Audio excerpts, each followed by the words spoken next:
Hello, good evening. Welcome to the Portland, Maine Board of Education Finance Operations and Personnel Committee meeting of March 28th, 2024 to 6:35 p.m. and we are getting started. My name is Sarah Bryden. I'm the chair of the committee. With me, we also have Board Member Figdor, who is a member of the committee, Board Member Opperman, who is a member of the committee, and Board Member Knorr, who is a member of the committee. We have with us as well Sarah Lentz, the chair of the Portland Board of Education. Looking around at all the Zoom boxes, we have Vice Chair Bondo with us as well. Let's see, and we have a number of esteemed members of our staff. I am going to. Okay, great. So sorry about that. Sorry again for the distraction. We have a very exciting conversation ahead. We are going to be discussing the fiscal year 25 budget, as we have done in several recent meetings, and we will continue to do in upcoming meetings. We are going to have a presentation from staff about the information that we as committee members will need to make decisions about how to proceed. First, before we hear from staff and get that information, I am going to check and see if we have anybody who'd like to give public comment. So if you would like to give public comment, the process and procedure to do that is to raise your Zoom hand. I do see that some folks have already done that. With that in mind, I am going to get to my correct tab, and I'm going to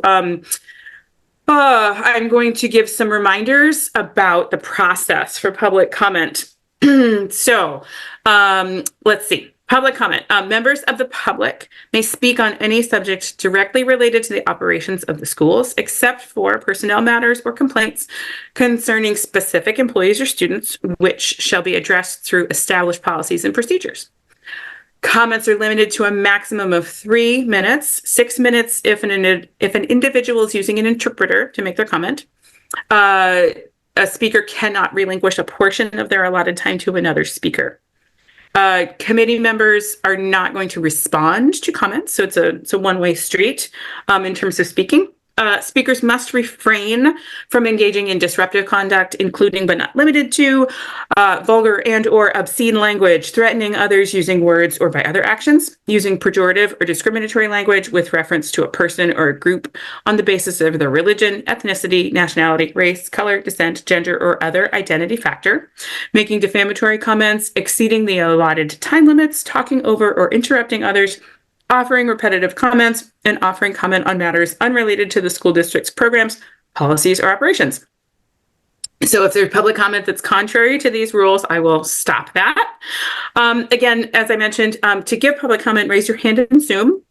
Begin by introducing yourself with your name and your address. I'll keep the time because we're not in person. I'm not going to do folders yellow and red, but what I'll do is when there's about 30 seconds remaining, I'll let you know. And then when you get to the 3-minute mark, I will let you know that your time is up. If we're at the end of that 3 minutes and you'd like to request a small amount of additional time, you may do so. All right, so those are the public comment rules. And what I'm going to do is we're going to go through the list. Right now, I have 4 people with raised Zoom hands. So we're going to start with Andrea Levinsky. I'm going to let you talk in Zoom. Andrea, go ahead. My name is Andrea Levinsky, and I live on Auburn Street in Portland. I'm also the ELO coordinator at Portland High School. I wish I could have the opportunity to address you after I hear the superintendent's presentation and get a chance to dialogue with you in real time and be able to answer questions. If that is possible, please let me know. It is great that the cabinet is recommending to prioritize extended learning opportunities. At this time, I don't know what this looks like, as I have been given no information beyond the slides. The slides state that it is recommended that school counselors take on the primary responsibility for ELOs. It looks like the reasoning behind that is because this is what Casco Bay and Deering are currently doing without ELO coordinators. Staff at Casco Bay has said for years they wish they had an ELO coordinator, and I'm guessing that Deering staff and students preferred it when they had an ELO coordinator. Because of the ELO coordinator position, Portland High has a robust and thriving program that impacts hundreds of students each year. The thinking should be to expand on the gold standard program, not to diminish offerings. For example, there are over 50 internships at Portland High School this year, and other schools have far fewer. There are dozens more Portland High students participating in an upcoming CNA program. Just today, Superintendent Scallon participated in our mock job interview day for all ninth graders. Additionally, I support both Casco Bay and Deering, and I have for years. I share opportunities and resources with them and welcome their students to Portland High offerings. Administrators and guidance counselors simply do not have the capacity to sustain high-quality extended learning opportunities. I regularly collaborate with them, but a dedicated staff member is needed.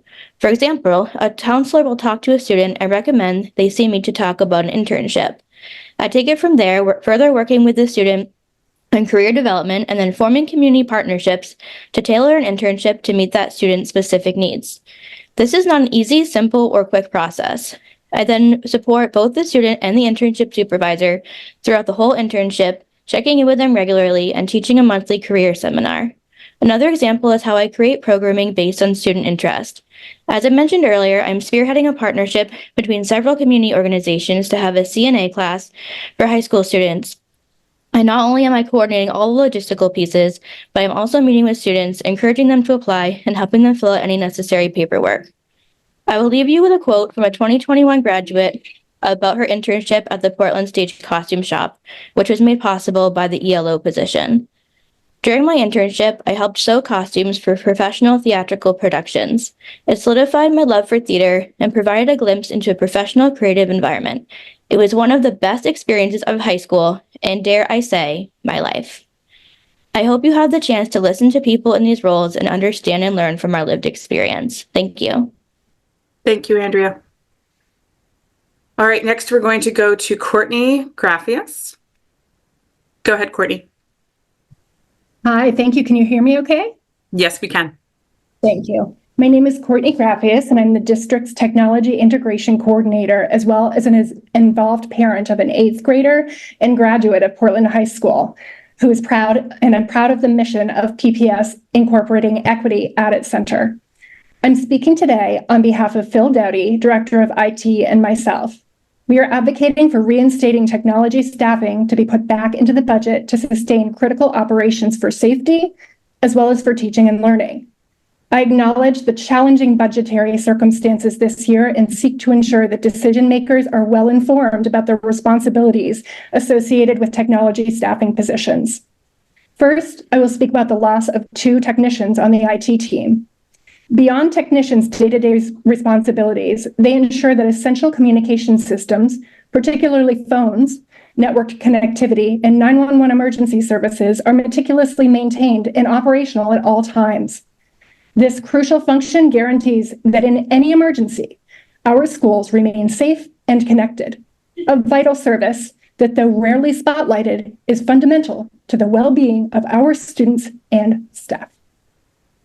To further minimize the impact of educational activities, our technicians strategically schedule system updates and network maintenance tasks during non-operational hours, including weekends and on holidays. In fact, this occurred this past weekend during our storm.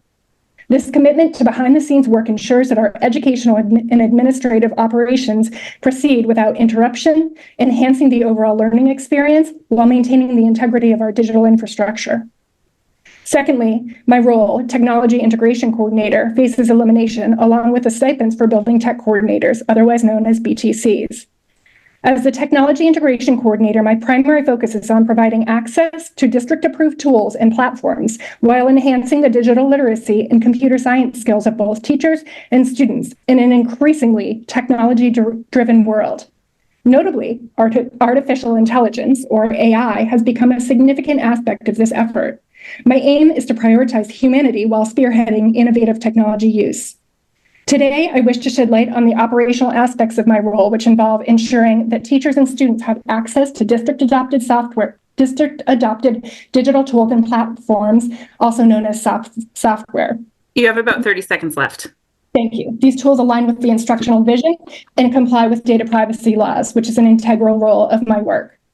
I would like to provide an overview of the BTC's role. Each school designates a staff member to support time-sensitive operations, minimizing productivity loss and teaching disruptions for teachers.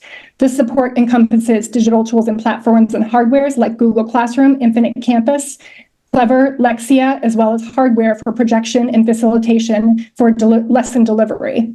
With current technician staffing on-site presence is limited, making timely service provision challenging. Therefore, the BTC role is indispensable. Courtney, that's 3 minutes. Do you need another few seconds? Yes, I do. Just a few. Thank you so much. Yep. I have heard discussions in school board meetings regarding staffing and data analytics, IT, and tech integration. I'm concerned about overlooking the impact audit, which was conducted in 2021, and the invaluable expertise of the existing staff familiar with the district's systems, including the Portland Promise and Emerging Strategic Plan and personnel. Neglecting these factors will directly affect students and teachers. Thank you for your time, and I urge you to consider these points thoughtfully. Thank you, Courtney. Thank you. Next, we will go to Janelle Redmond. Go ahead, Janelle. Hi, thank you. Good evening. My name is Janelle Redmond, and I live on Danforth Street. I'm the proud mom of a 3rd grader at Reiki Elementary and a 6th grader at King Middle School. I've helped lead the Reiki PTO for 4 years, and I have worked as a Portland Public School employee for the past 3 years as a lunch and recess aide at Reiki School. In all these roles, I've learned so much from families, passionate educators, and brilliant leaders like yourselves daily about challenges and perseverance, barriers and creativity, and definitions of equity. Our district is truly unique.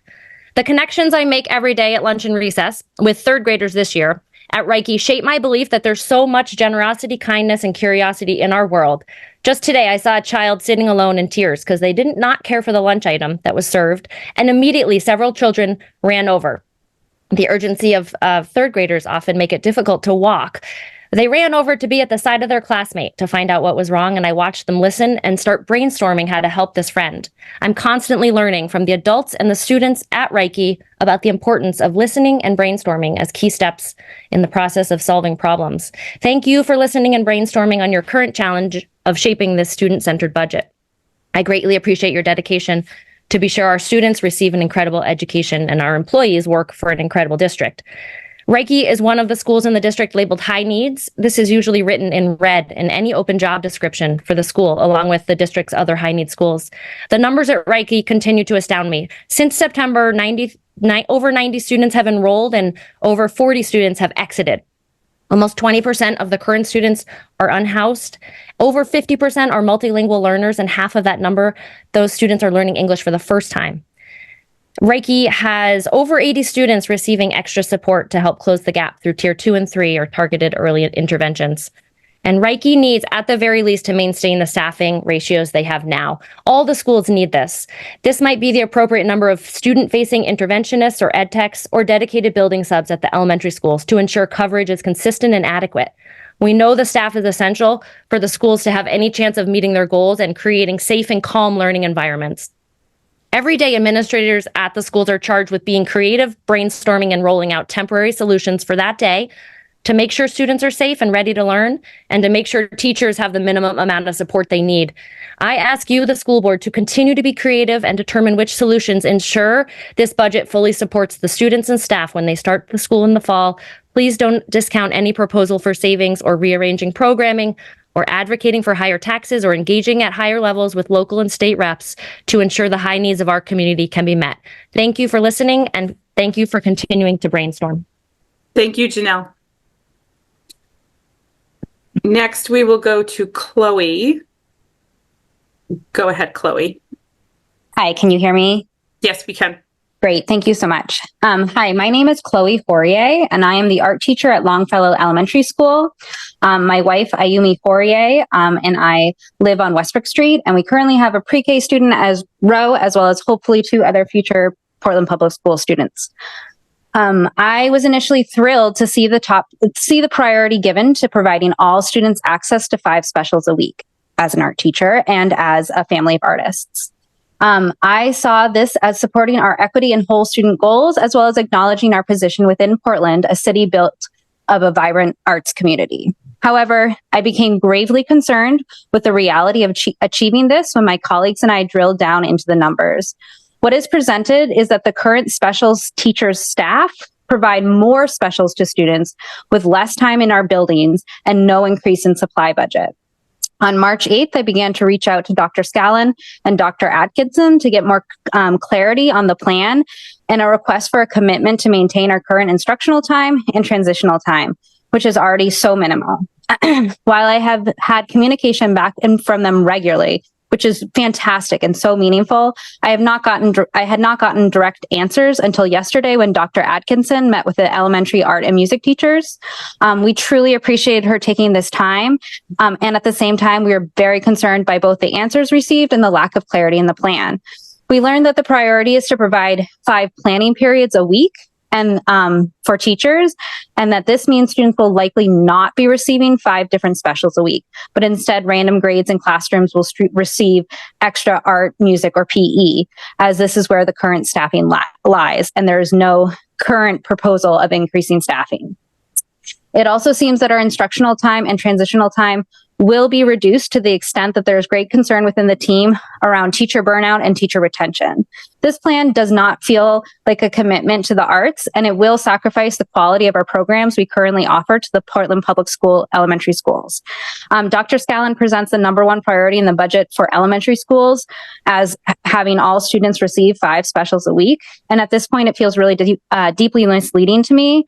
And I'm concerned both as an educator committed to delivering meaningful and rigorous art curriculum to my students, and as well as a parent of future Portland Public School students. You have about 30 seconds left. I'm all done. Thank you. Oh, okay. Well, that's great timing. Okay. Thank you, Chloe. Thanks. Okay.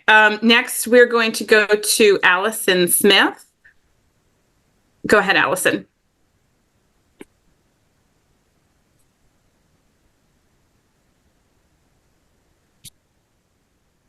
Go ahead, Allison. Sorry. Now do you hear me? Thank you. Yes. Hi.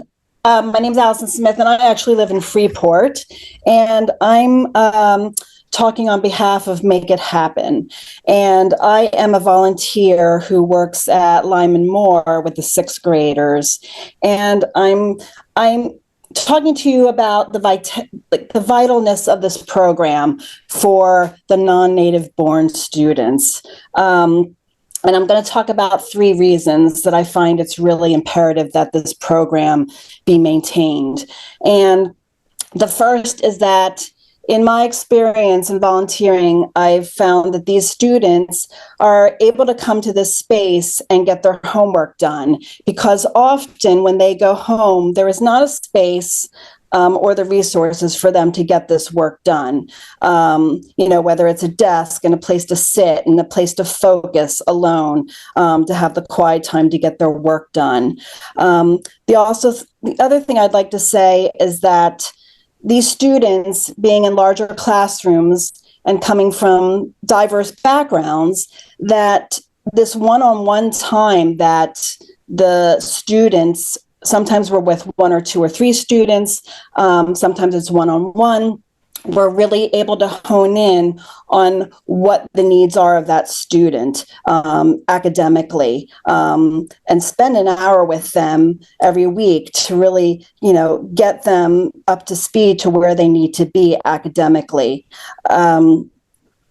The last is that not only is there an academic benefit to this program, is that, through what I've seen at Lyman Moore, they're able to have these students take cooking classes or have a class, multi-week class on how, they're going to build a small business potentially, or even have an art competition. So it's just not based on academics, it's based on socialization and culture education, and just giving them a much more broad overall education in their lives. And you have about 30 seconds left. Go ahead. No problem. Yep. Okay, sorry about that. And sure.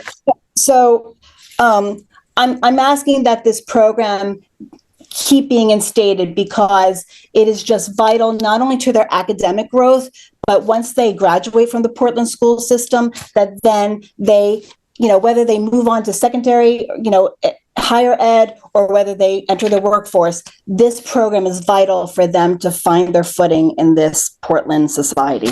Thank you. Thank you, Allison. Next, we're going to go to Francisco Palberto. Francisco, go ahead.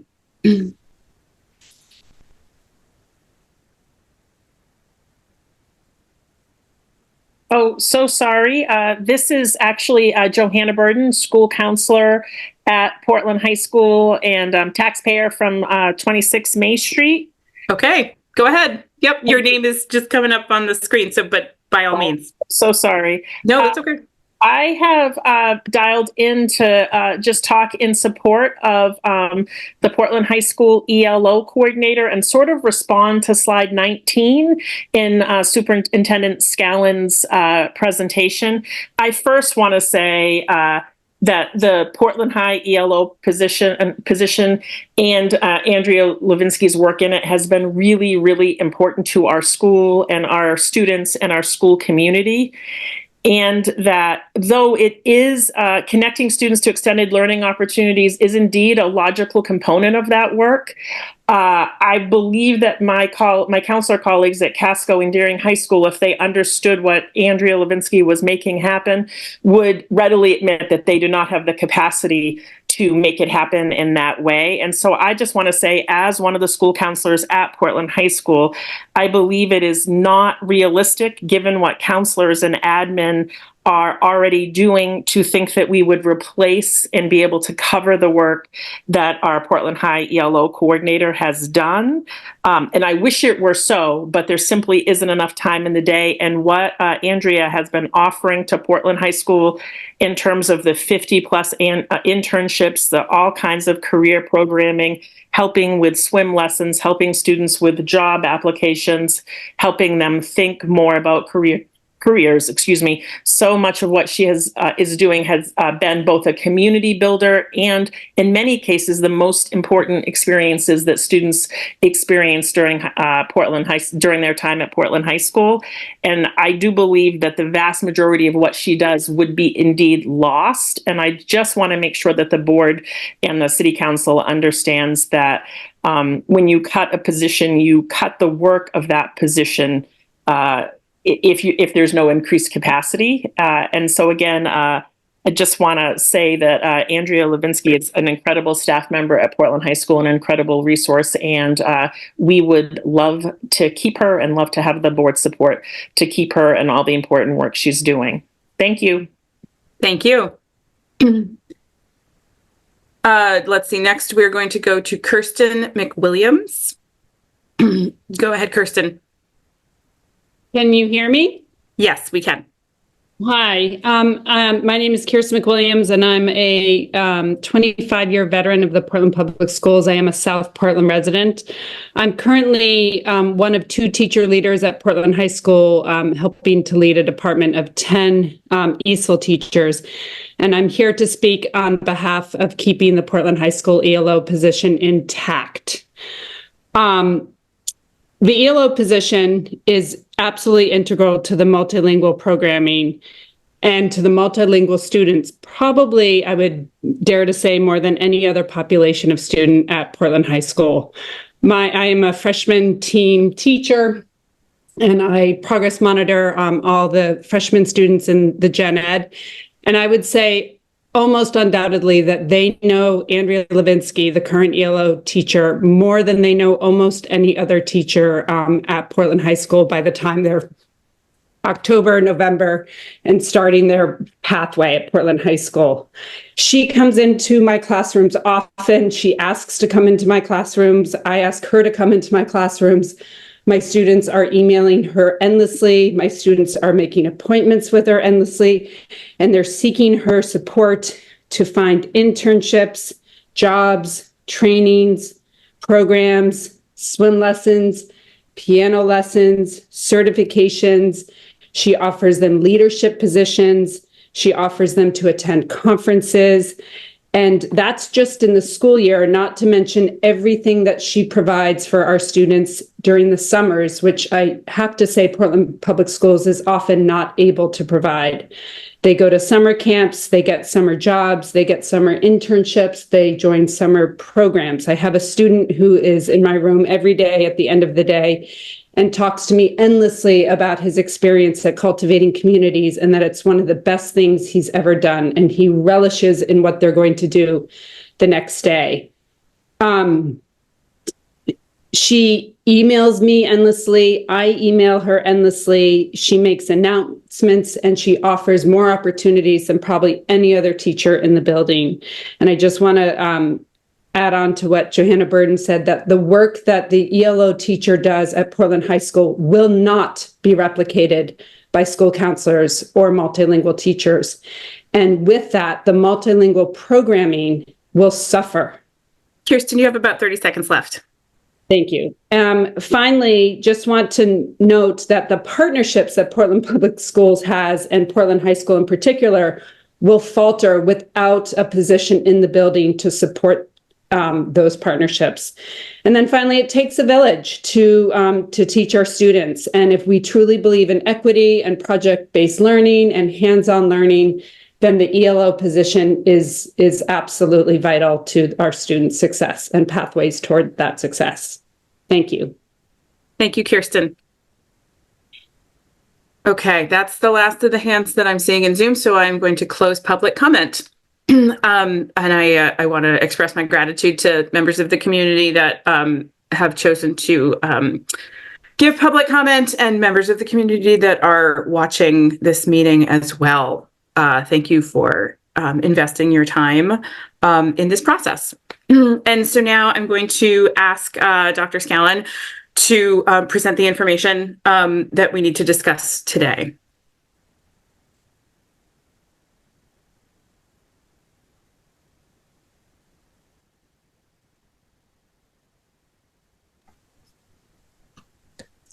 Good evening again.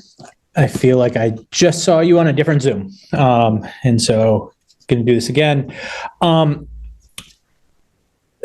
This evening, I look forward to sharing an update on our budget, including some of the potential savings that have been identified.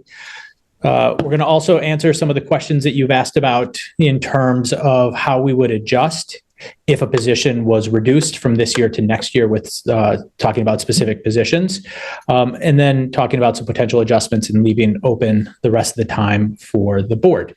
You'll hear from a number of voices tonight, and not just my own, but members of our cabinet sharing around specific areas. Just as a reminder, when we went through our budget process, we had five guiding principles. Even as we go into this next phase where we're making adjustments, I encourage us to consider these 5 principles. One is around the alignment to the strategic plan. The second is thinking about what cuts will have an impact on students. All of the cuts that are proposed and the reductions would have an impact on students. We don't want to minimize that, whether that is a secretary or a ELO or any other position. But thinking about what is the level of that. The third is continuing to, again, think about our strategic investments and not just reductions. We reviewed all expenses and not just those currently paid for by COVID, and then thinking about how do we make progress in building a sustainable organizational structure. And so that we make sure that we are continuing to build towards the future as we go through this. Just a reminder that this is a slide you've seen before, but just for context for everybody, our budget does propose overall to go from $163 million to $161 million this coming year, with the reduction all being in non-local. And so you can see that the non-local goes from 19.2 to $7.8 million, while our local goes from 143 to 153 in the proposed budget. Again, this is just a reminder of the slide that was presented early on in this process around the challenges that we face within our budget, both the decreasing revenues that you see on the left, as well as the increasing expenses. As I indicated in our city council or our joint finance committee meeting with the city council earlier today, we have received some relative good news with benefits as well as PFML. And so we're going to share that out as we weigh trade-offs and continue to think about difficult decisions that we have to make within this budget. I'm now going to pass it over to Helene DiBartolomeo, who's our Executive Director of Finance, who's going to share an update on a proposed additional revenue that the board has asked about, as well as some decreased expenses that we're seeing relative to the budget that was proposed on March 5th.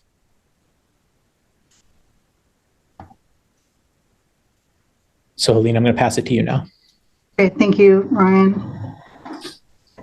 So in our previous meetings, the board brought forward a request to look at Maine Care reimbursement. So the management looked at a budget, a way to budget conservatively and maximize the revenues without negatively impacting the fund balance.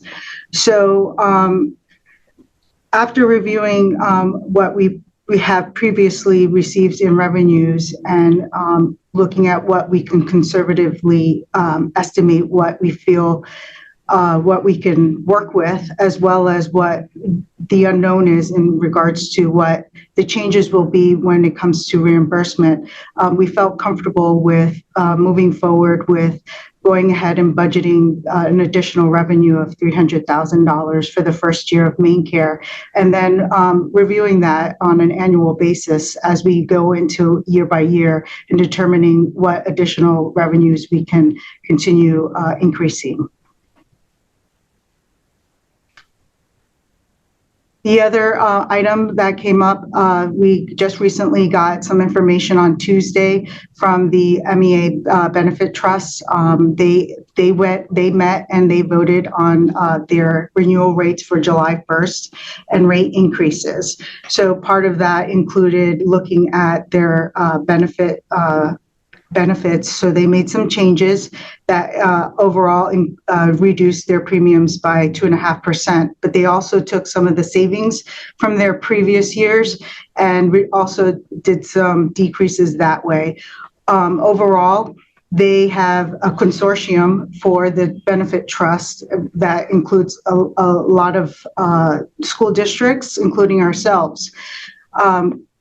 The community rate receives a 6.5% increase rate. We fall outside of that community rate because of our size, and because of that, currently we're being told by the benefit trust that our rate increase is going to fall between 1.5% and 11.5%, and that information will be given to us no later than April 10th. So with that information, next slide, Ryan. With that information, as together with the information that we brought forward to you in our March 5th budget, we originally budgeted a 10% increase. But when we did the 10% increase, we did a 10% increase across the board against all of our different bargaining units. But when we took a closer look at some of the contract language, we're capped on our PEA and PAA increase to 3%. So we did a readjustment of those increases.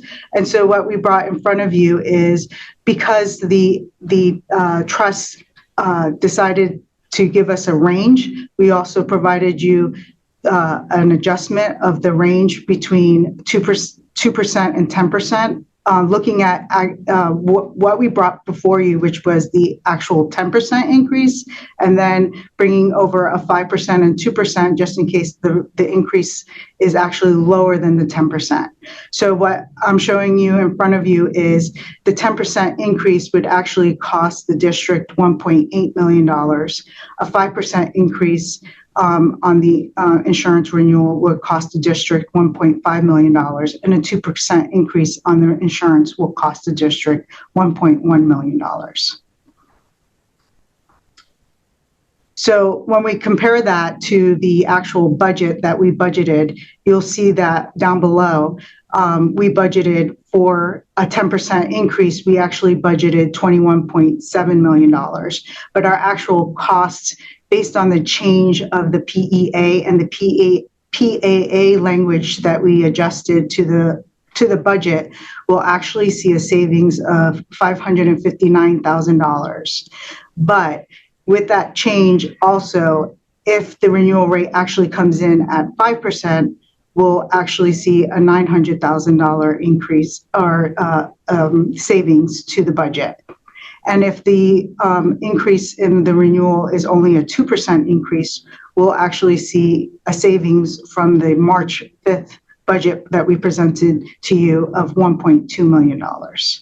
So I'm just trying to provide a range because there's two factors that were taken into consideration. One was the language from the PEA and the PAA contract language that limited the increase to 3% on for the employer contribution. And the second piece was that the range of the insurance renewal would be between 1.5% and 11.5%. So I try to provide you that same range. So what we did here was we try to give you what that would look like if you're looking at positions. So we took an educator position, and because we're budgeting based on average positions, we took that average position, benefits and including benefits and retirement, to give you what the cost of a position would be with all in. And we also took the average costs that we used in our budget for an average ed tech position with benefits and retirement all in being almost $64,000. And based on each of the different potential savings, showing you what the amount of positions you could potentially add back based on the potential savings that we would see once we receive what that renewal rate we would be. So as you can see below, even if we do get the 10% increase, we would see potentially that the board has the possibility of adding almost 6 educator positions back, or 8 3/4 positions of an ed tech. And you could see also for 5% and 2% that increases as the amount of potential savings increases. So I was just trying to take the dollar value and provide you what that looks like as far as how many positions that would equate to. The other information that was provided, that we did a adjustment to the budget from the March 5th that was provided to you, was that the PFML law has information in it that explains that if the school district, if a public entity has a bargaining agreement in effect as of October 25th of 2023, and until the expiration of that bargaining agreement, we are not required to maintain that or budget need to pay into the PFML law. And so when we looked at who we had a bargaining agreement with, we had a bargaining agreement with PEA, PAA, and the base employment contracts. So when we reviewed those employee budgets that we had for those positions, we were able to reduce the expenses from the PFML portion of the budget by $322,602. And that also, again, what we did below is we did a conversion of that to show you how many positions you could use to add back with the savings of reducing the budget from the March 5th, how many positions you could potentially add back because of the reduction we will be doing to the budget from that change in the PFML law.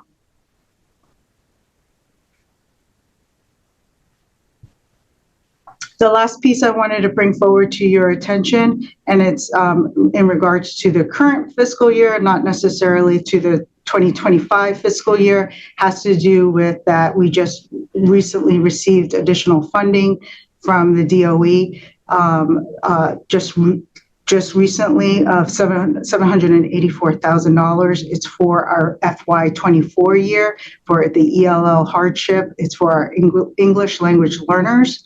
So we just wanted to bring it forward and allow the Finance Committee to know that we have these funds available and brought to us, and that at this time, management's recommendation is to continue using the funds in FY24 and wait until we finish the school year to see where we land at the end of the fiscal year to determine what we would, if we had any available funds at the end of the fiscal year, to determine if there is any leftover funds after the fact to do something with it in the following fiscal year.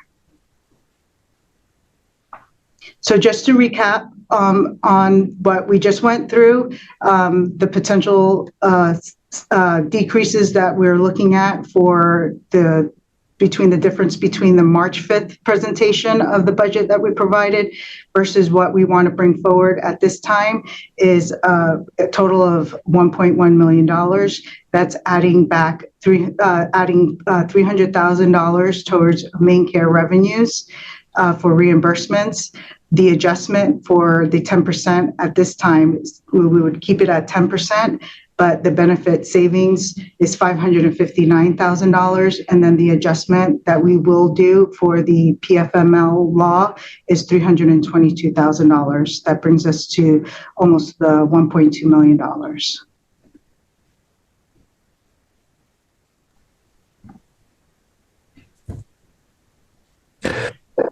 So we now want to shift into a quick conversation about some potential staffing adjustments. I know the committee is going to take this up, and so we just wanted to also share a little bit of input as a cabinet team about how we thought about this and some recommendations, recognizing, again, difficult trade-offs.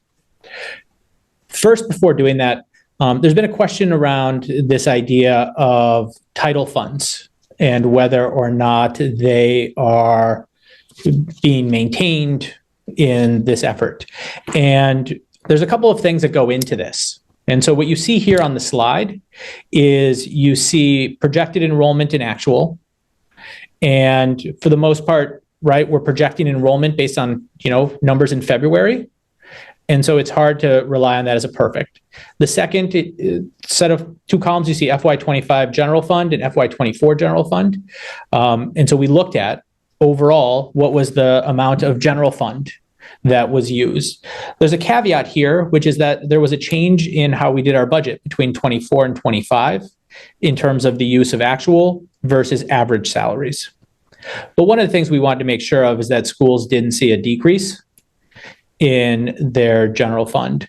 That matters for titles as we think about maintenance of effort, which is a term that exists in title world to make sure that what we paid for currently, we're maintaining that level of service in terms of thinking about that. And it doesn't need to be the same service, but it's about that level of effort. You then see the budgeted title funding, so not just Title I or Title II, but you see it, and you see that it varies pretty significantly, but it's in the rank order based on number of or percent of low-income students within the school. And then you see where we looked at averages just to understand what averages look like for both general fund as well as title. I'll just add some caution to this. We did this to understand at a high level what it looked like. It's not an exact science. First, on the general fund per student, our schools vary significantly at the elementary level between a school as small as 270 students or 265 students this year to schools as big as 494 students. That has significant impact in terms of the actual per pupil budget. As a school that only has 265 students, it costs significantly more per pupil for the cost of a principal, for example, than it does for a school of 494. Each school has one principal, but that division plays in there. And so that's one piece of it. The second piece of it is that when we looked at title funding, we divided it by overall student. We're also looking at this by the percent of low-income students and making sure that that percent is there. But either way, when we looked at maintenance of effort in that question, and it's likely caused by using average salaries in the budget process and not actual, but there's enough question there that we are recommending, after a review, that we add a staff member to both Reiki and Talbot to ensure that we're continuing to maintain that maintenance of effort. So that's one piece that I just wanted to highlight. The second piece is the board asked us, and we're going to do this in a second, is talk through what we would do to maintain some of the work of positions that are cut. And as you heard tonight from public speakers in the public comment section, is there are folks that are doing great work that unfortunately in this difficult budget situation are currently proposed to be reduced. As Ms. Levinsky mentioned, I went to mock interviews today at Portland High School and had the opportunity to interview 5 freshmen there and participate in that. And it was a wonderful event and experience for students. And so we're in a minute going to talk about how we would think about continuing to support some of that work while recognizing that it may not look the exact same and may feel different next year if we were to reduce the position, recognizing our budget challenges. That said, what you see on the slide here is when we met as an executive team to talk about the various budget trade-offs, what our recommendations would be. And I will just also name the fact that we did try to force rank them. But what really happened is that there were a lot of them grouped at a couple of levels. And so if you looked on board docs, you'd see that they're numbered and ranked. But in truth, that creates a false sense of a hierarchy versus the general grouping. And so I don't want to pretend that there's a strict hierarchy here in terms of recommendation. But what you do see is we're recommending the 2 staff members, one at Talbot and one at Reiki. As we continue to work through special education numbers and ed tech support, and really thinking about something that board member Grant raised about making sure that we have enough support in our specialized program classes at the beginning of the year to ensure a strong start, we're proposing to add 5 education technicians to those classrooms so that there's additional support at the beginning of the year. And then you see the other positions that we talked about and the general way that we thought of it. And so we are recommending that we consider adding back the special education transition coordinator, recognizing that we have some funds, the multilingual transition coordinator, and on. And so you can see that there. And so that's what's happening there. There's 2 things I just want to highlight that are different than what the board asked for or what you've seen. The first is that if we are going to pursue revenue from Maine Care, I do think we need to budget a staff member to be able to lead and support that work. That will help us ensure that we're doing this effectively in our first year back. And so you do see a Maine Care position there that we're suggesting.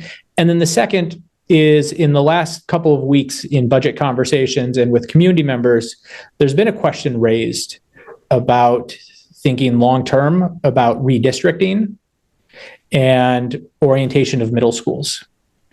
And that's a labor-intensive and hard community engagement piece. And so we're recommending that if that is a conversation that the board wants to pursue over the next year, that we consider a staff member for that to support that work, as that is work that is not currently named in the strategic plan or thought about in the staffing priorities. So that's what you see on this slide. One other piece that's come up is a question, and the committee asked that we talk about the data team staffing proposal. And I want to just acknowledge that our ability to monitor, adjust, and achieve our strategic plan is directly aligned to our ability to have timely, actionable data. And so in the budget proposal for March 5th, we did propose adding a staff member to this. And we proposed adding a senior director of data and assessment. That person would have responsibility for the overall vision and execution of the data team and making sure that we not only have the data tools, but that they're used at an impactful level at the district, school, classroom, and student level.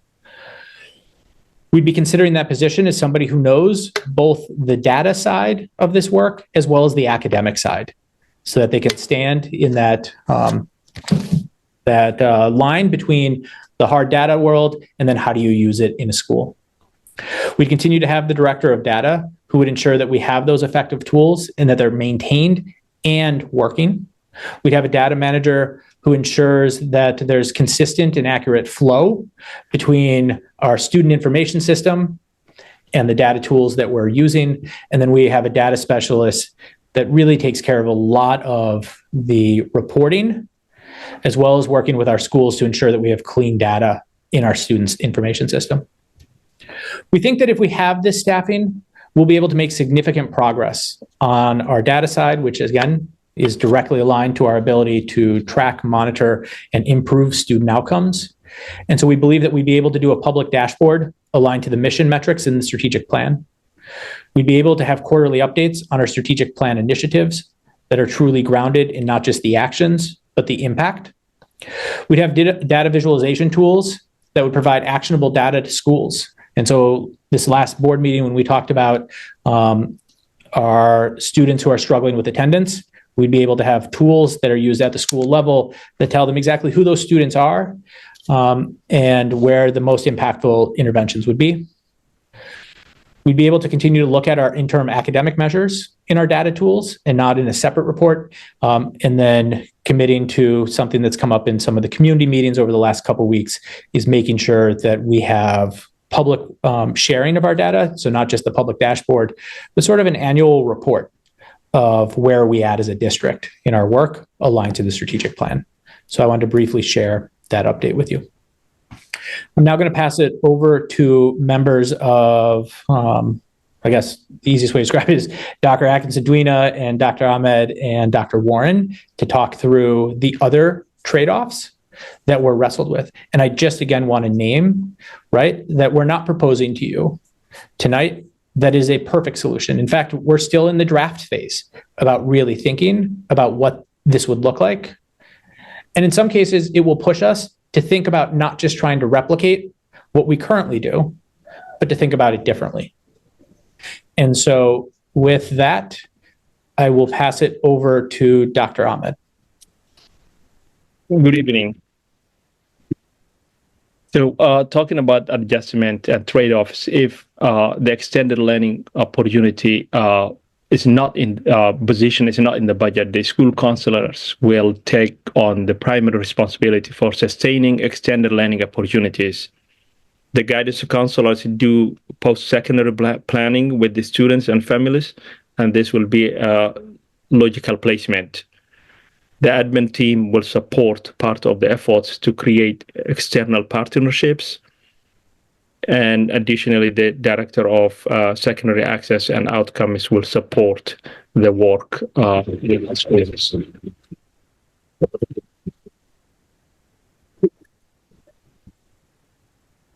The Make It Happen 0.5 FTE, the high school coordinator will be responsible for overall direction at the middle school level, with the support from the central office and the Foundation for Portland Public Schools. The program will continue in all middle schools. The shift is that only one person will be overseeing the 6 sites, the 3 high schools and the 3 middle schools. The central office partnership coordinator and the Foundation for Portland Public Schools will support in partnership building, logistics, and event planning. Also, the multilingual office and staff will be part of this support. Given the reduction, the overall scale of partnership management capacity will be reduced.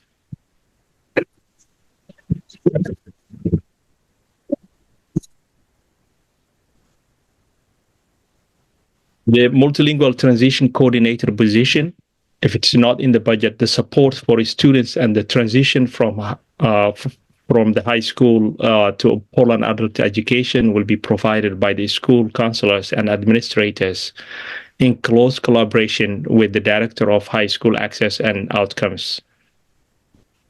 The director of secondary access and outcomes will oversee the transition of the students from the high schools to the Portland adult education. And of course, the person who was in that position, Allison, did a great job, and she has a lot of institutional knowledge and information. So the people who will be stepping in or taking over this work will need some training, including the administration and the guidance counselors. And so this also will be provided for the staff who will undertake this work. Thanks.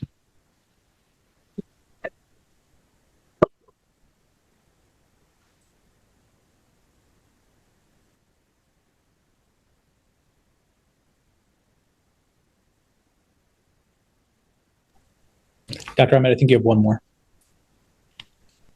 Sure.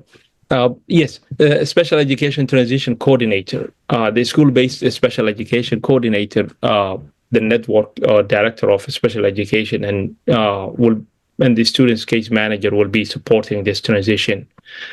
So there is possibility that the special education staff member will split between the 3 high schools to support the transition of the students, lowering the FTE, overall FTE, and the movement of capacity to the network. And the schools will provide a model for support and something to really build and monitor to support the student transitioning from out of the high schools into the real world.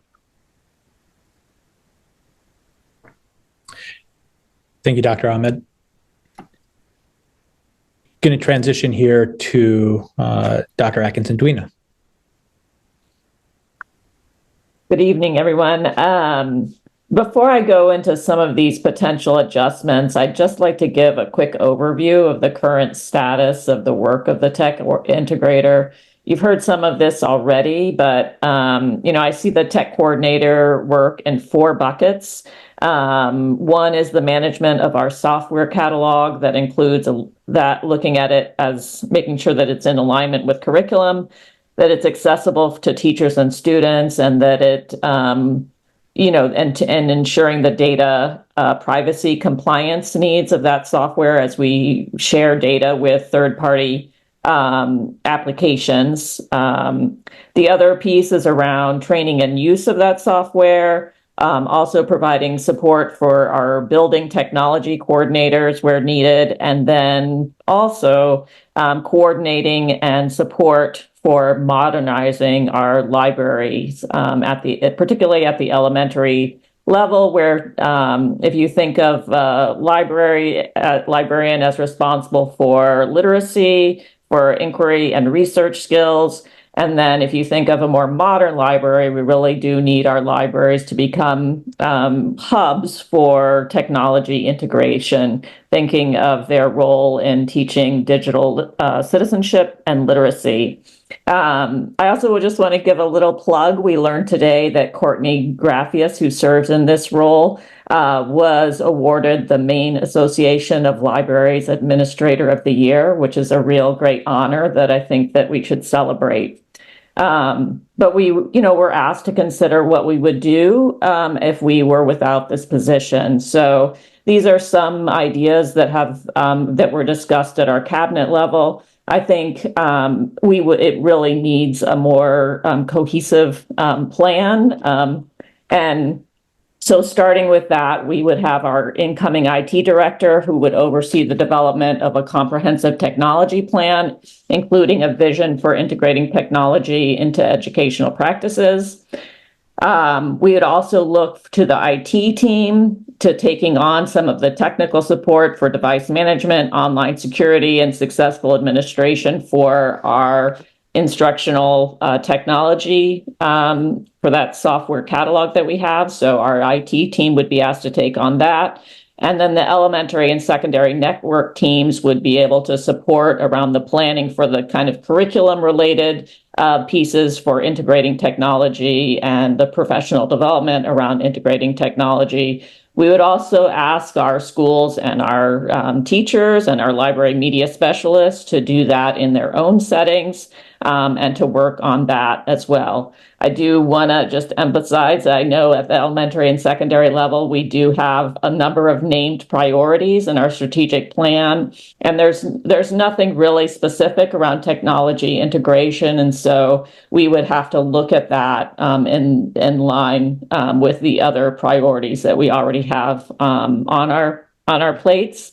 And then also, at the secondary level, there are internal resources at our schools with computer science and technology teachers.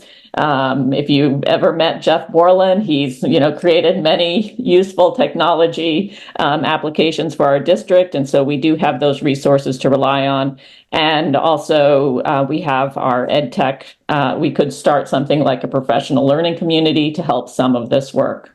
I do think especially in the short term as we go through the transition here, that cohesion and capacity would likely be reduced. The other thing I've been asked to speak to is around the experiential learning and environmental literacy coordinator. And I think, what's exciting about that, it's, we all know that the fieldwork and environmental literacy experience has quickly become some of the most memorable learning experiences in our district. And so even without this position, we would still look for ways that we could continue that work. I just want to give a quick overview for this year. What has happened, what's most established really are the fieldwork components for the maple sugaring trip or fieldwork at the kindergarten level, and then the Presumpscot River and Gambo Dam fieldwork experience. And we have other initial plans for each of the grade levels for this year. The initial plan with this position had been to continue that work into the middle level. So I think that would likely be reduced in the future. As far as potential adjustments, I think our academic directors would be able to maintain the curriculum resources and begin to build the capacity of content teams to continue to support this work. We would likely move the logistics and operations for the trips to the schools and move partner relations work to our Wabanaki teacher leader.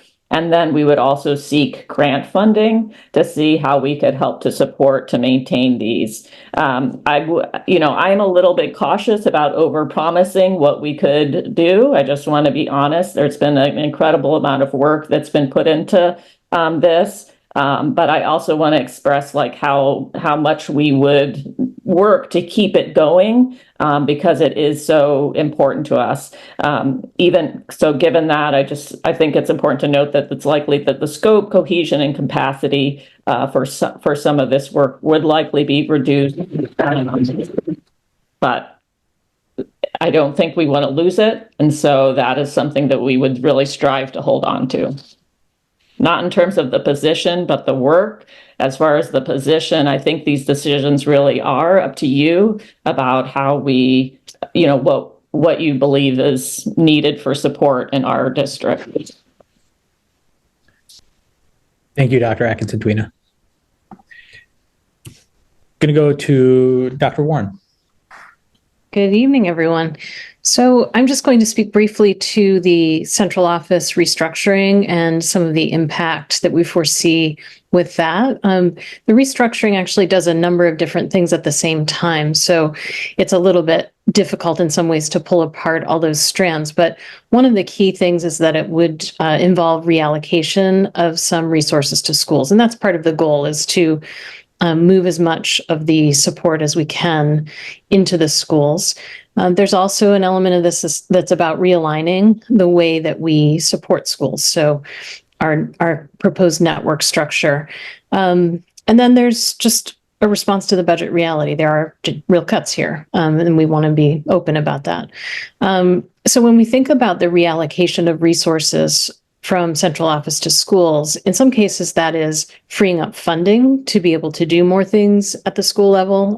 But it's also, in some cases, positions that will effectively move into the schools. So the special education coordinator is a good example of where there will be a new position that's carved out of what we had been doing, and they will take on some of the functions that had been done at the district level while also supporting the schools directly that they're in. The reconfiguration of the central office team, and particularly the creation of network teams, is really designed to make sure that we're hyper-focused, that we're comprehensive, we're coordinated in our supports, so that all of the things that might be needed to support a school in its day-to-day work and operations, from special education to climate to all the academic pieces themselves, are there under that one umbrella. And then, of course, those network teams still engage directly with a lot of the other offices in Central. And then in some cases, the cuts that are proposed at the central level will mean a reduction in some of our capacity. And there will be some things that have to either be reduced or slow down maybe some. So professional certification processing was one example that came up as we talked about that as a team. Some of the operations support will be shifted and we'll have to move to different parts of central office, in some cases maybe to schools. So that is how we see that playing out. But again, it's, I think, a much more complex picture than can be really presented in one slide. And then finally, we just wanted to remind everyone of the calendar for the remainder of this process. Obviously, we are here on March 28th, but we have more coming already on April 1st. And so all of this plays out now over the next couple of months, with it all coming to fruition on June 11th with the public referendum. So with that, I will hand it back over. Superintendent Scallon, is that the last slide? Super. Thank you so much for that. I do want to acknowledge that Board Member Billio has joined us. Thank you. Welcome. I'm not sure at what point you joined, but there you are. Wonderful. So that was really, really, really good information. For the next part of the meeting, what I'd like us to do is, particularly committee members, I want to have a period of time where we can ask the questions that we need to ask, clarification from the content we just heard. Was there anything missing that you were expecting to see that's not there? And hopefully have a good conversation with staff around, that why that may have been, some of the rationale for some of the recommendations. And then what I'd like us to do towards the end of our time together is to return to that cabinet rank slide and have committee members sort of speak to how closely they are in alignment with that, and with each other.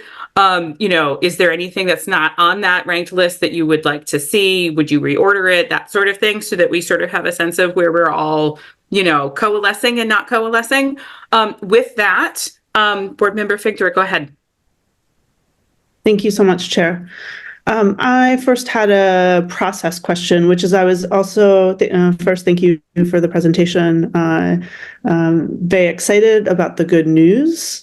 So just want to appreciate that.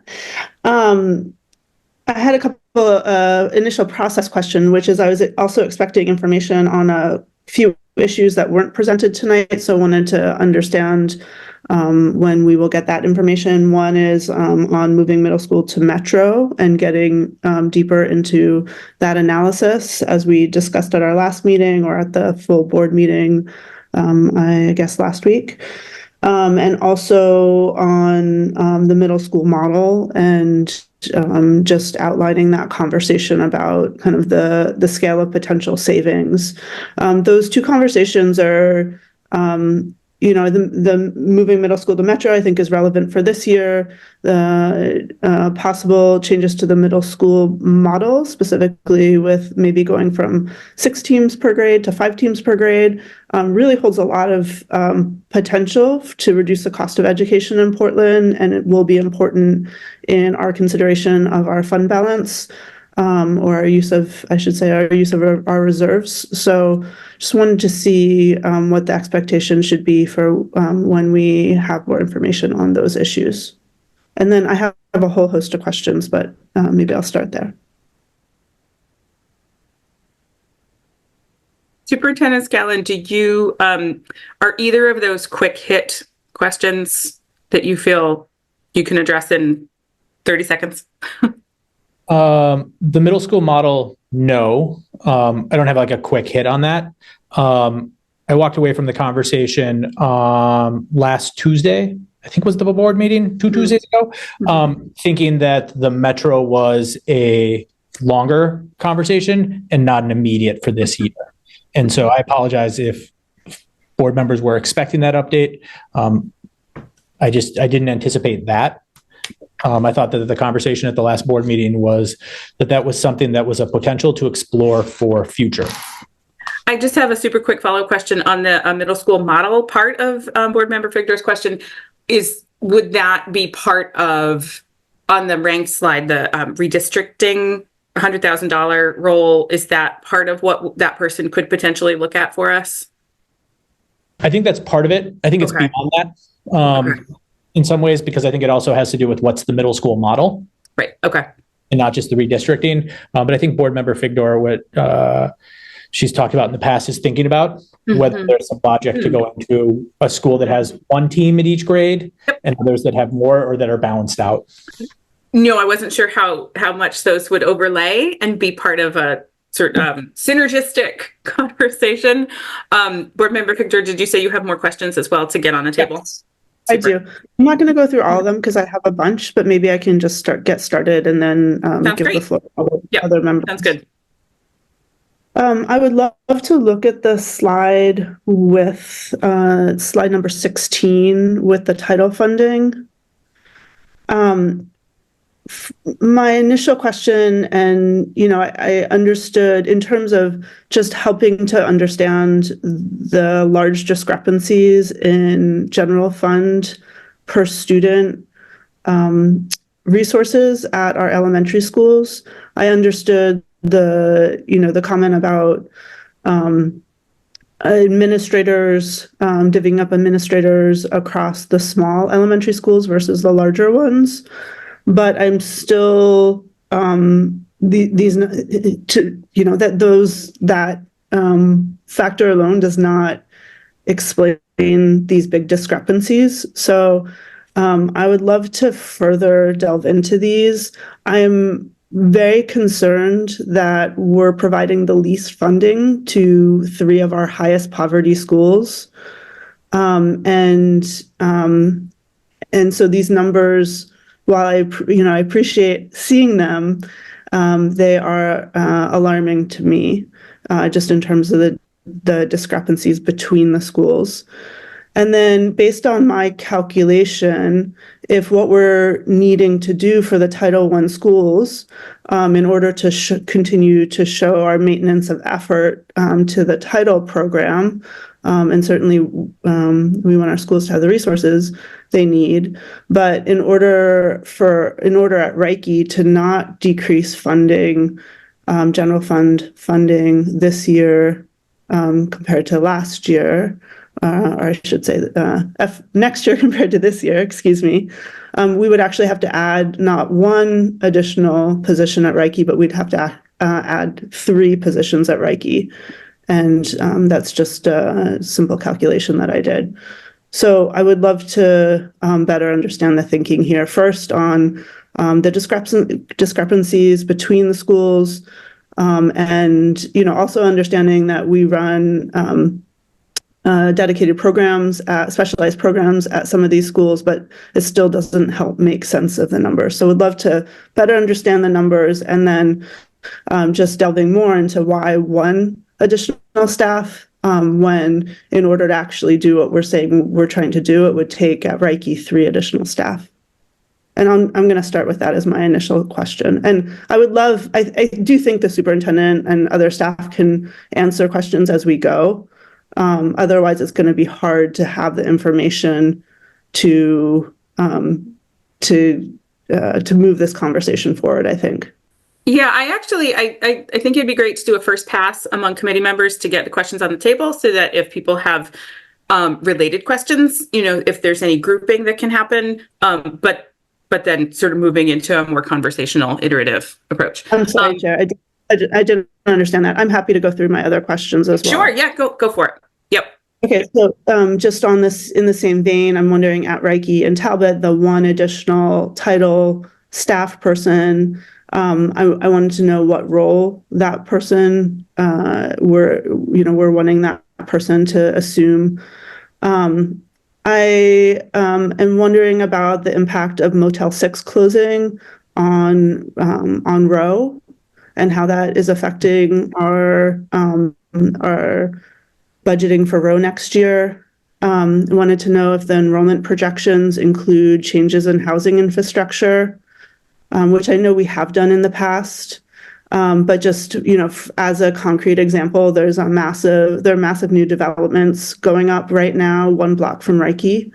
So I want to know, if we're taking that into consideration with the enrollment projections. I am concerned about the loss of operational staff, specifically admin staff who engage in a ton of really technical work on various platforms and do things like expedite contracts and purchase orders and price quotes and inventories and subscriptions and student management. We saw what happened when within our financial department when we weren't adequately staffing. And I worry that we aren't going to maintain the basic operational staff to get the work done. I'm just going to add a couple of more, and then I'll hand it to the next board member. The ed tech in the positions you're talking about potentially adding back. I'm wondering where those ed tech positions would be and what schools would they be in. I heard tonight and did not realize it that it looks like we're cutting funding for our building tech staff people or coordinators. And so I want to know how much we're spending right now on those building tech coordinators. And I'll stop for there. I have a couple more, but you can come back to me. Thank you, Chair. Great. Board Member Opperman, go ahead. Thank you, Chair, and thank you, Emily. I have several questions on different pieces of this. I agree with Member Figdor that knowing a little bit more about the breakdown on the monies per student in each building would be useful just for my understanding. And another question I have in reference to the extended learning opportunities, school counselors taking on the role. I would like to know what the student to staff ratio is for the counselors themselves, because from what I looked at earlier on my own, and I just need you to clarify it was fairly low student to staff ratio, and I was thinking that perhaps the ELO position might be put in place of a counselor at each of the high schools. So that would be that piece. In the Make It Happen, it was brought to my attention originally that when Make It Happen was happening, besides having it focusing largely on multilingual individuals, but there was a thought to extend it to economically disadvantaged students more broadly. And if that were to happen, I would be very strongly in favor of increasing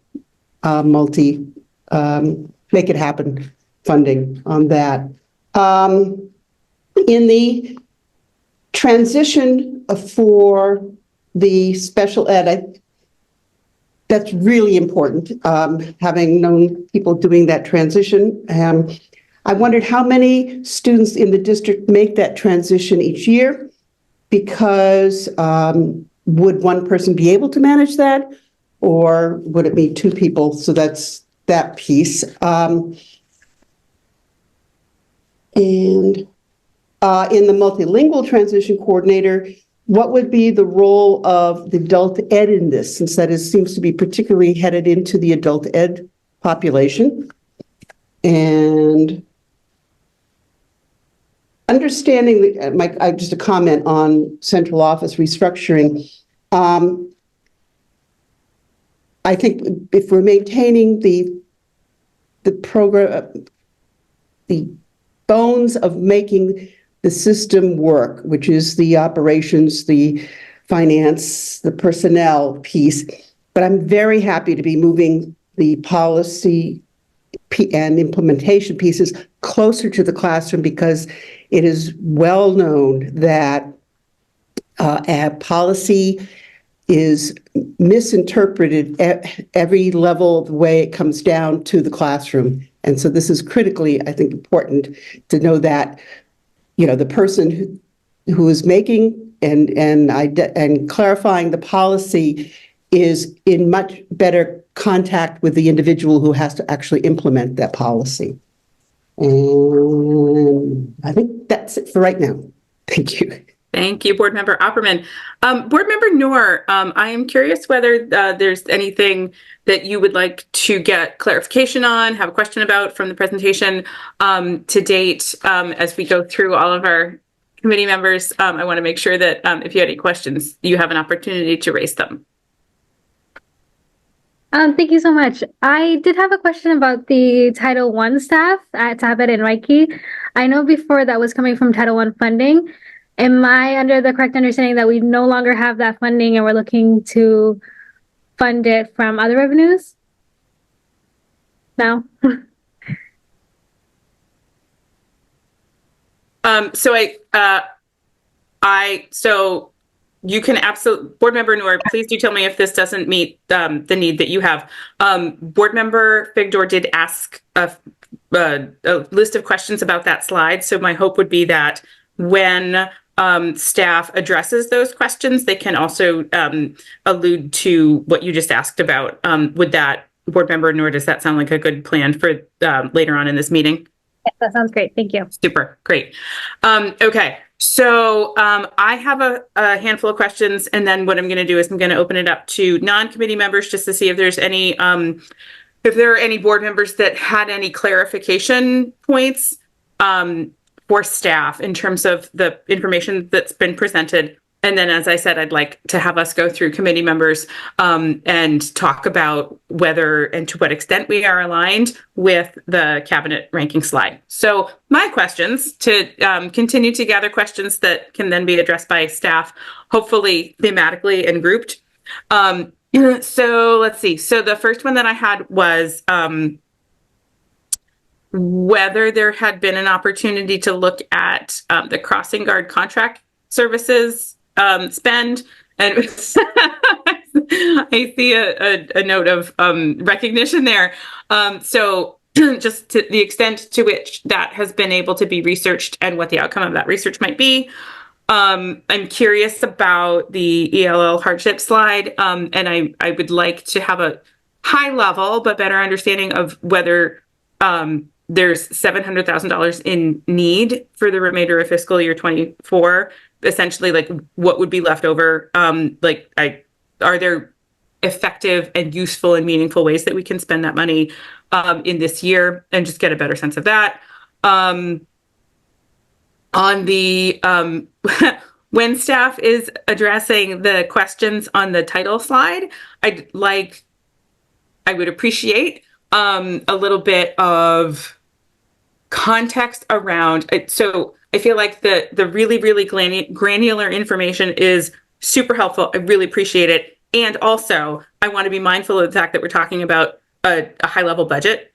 And, we are talking about funding and making sure that you folks on staff have what you need to make these decisions and move the chess pieces around and all that. So if you could just talk a little bit to that.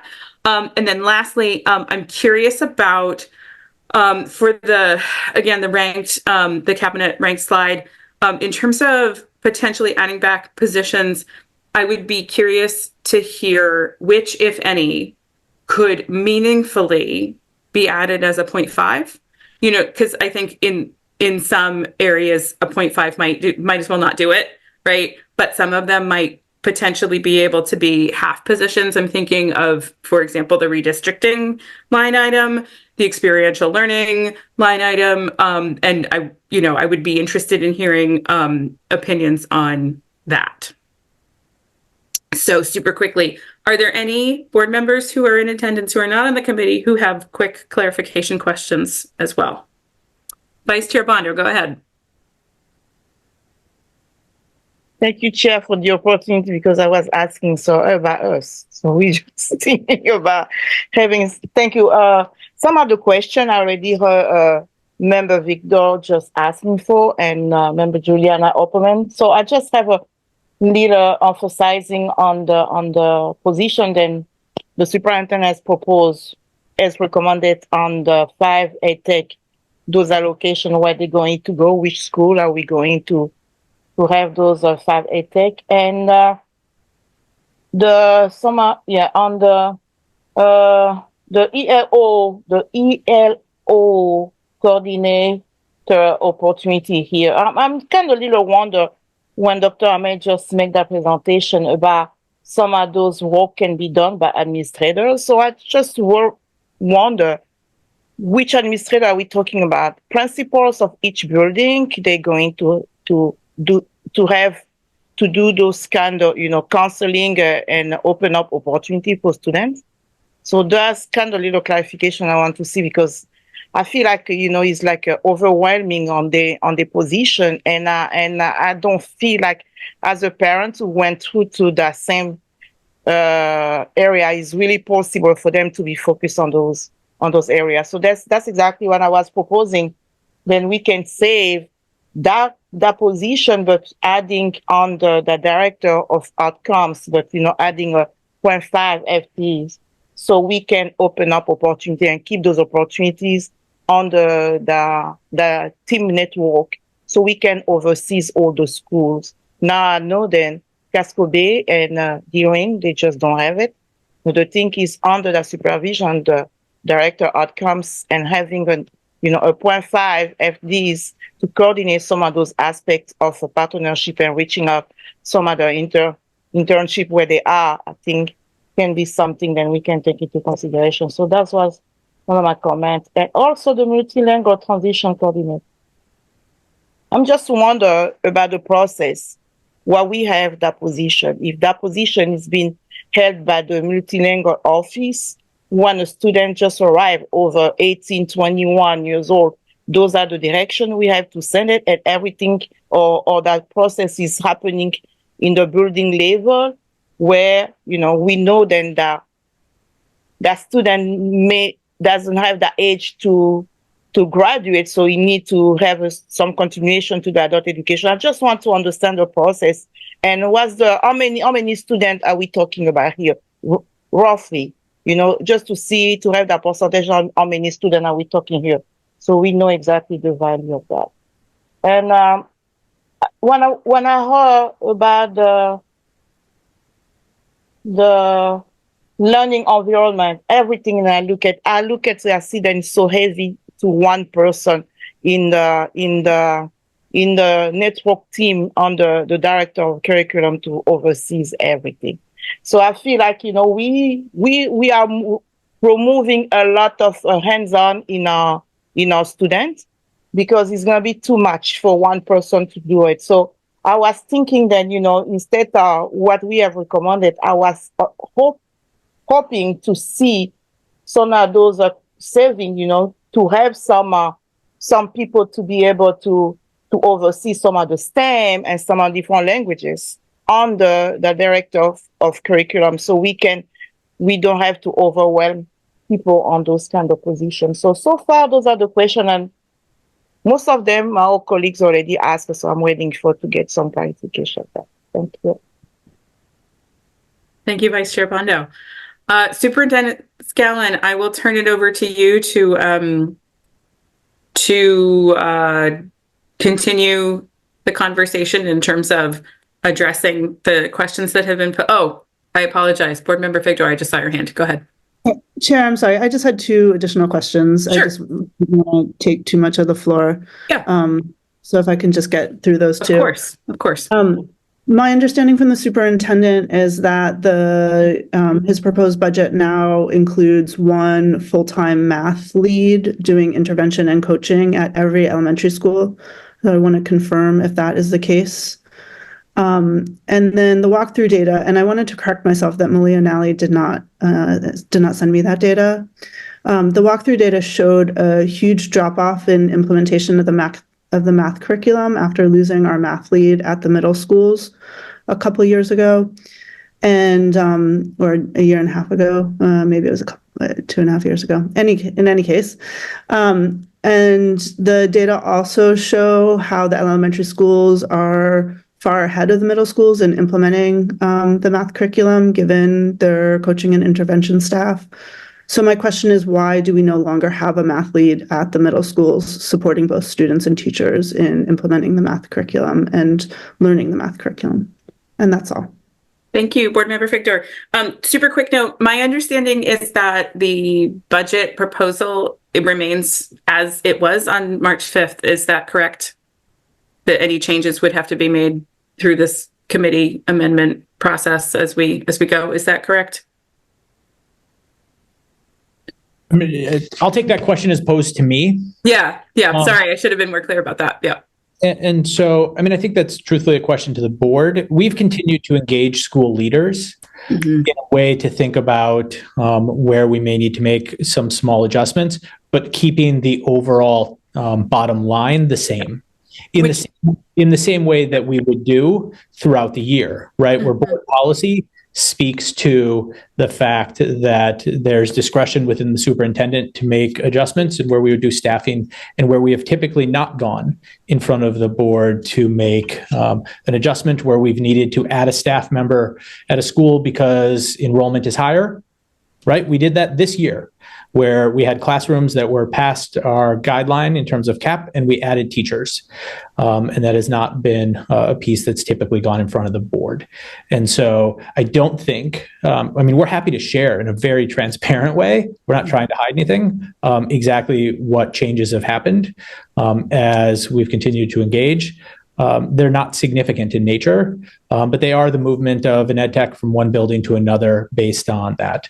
I'll also just highlight, and this gets to the question of enrollment and projections, is we're in March doing a budget with projections that are from December, January, February, right?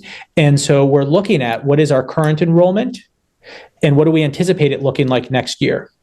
But the more specific you get in student population, the more you're likely to see variability from what we currently have budgeted to what will be in the building in August. And so we share this with you as a proposal and as a budget, but not as a lockstep, this is 100% where it'll be. And so we do anticipate that our special education population will look slightly different, right, at schools, and we may need to shift ed techs as a result of that. And we're clear to principals about that. And so I think that sometimes we treat this as too much of a hard and fast versus a, here's the bottom line and how we're thinking about it and how we're approaching it. Appreciate that. Thank you.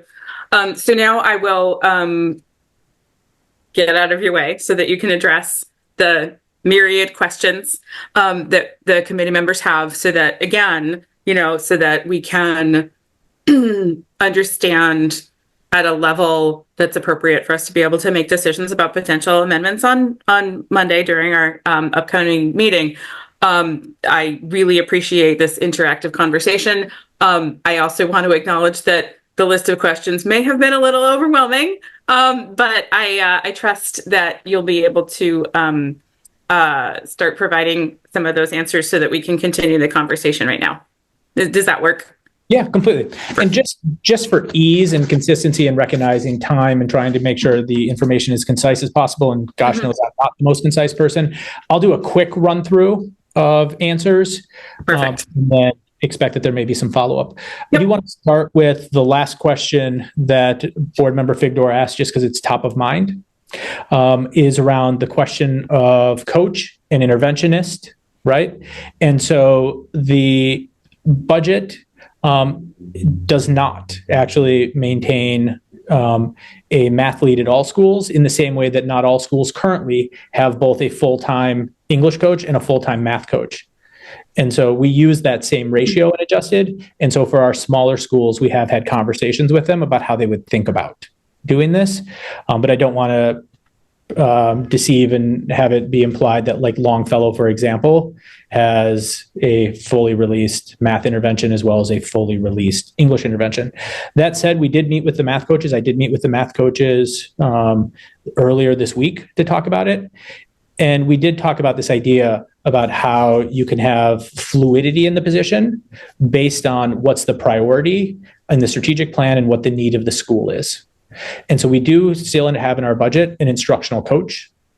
that in most schools will be heavily focused on the implementation of EL and CKLA next year, because that is where the strategic plan is. It would still have in most schools also an individual that is able to provide intervention and support for students that is typically a math content expert, and is able to provide intervention with that, as well as somebody who's doing that for reading. That math content expert interventionist, it's not a hard and fast rule, but we generally think of it as primarily student facing, right? And that's an adjustment that our coaches even this year have started to make, but that it leaves capacity for them to do planning during a teacher's prep or a grade team meeting or professional development on Wednesday, where we can tap into that content expertise and not lose it, but to still have it in the building.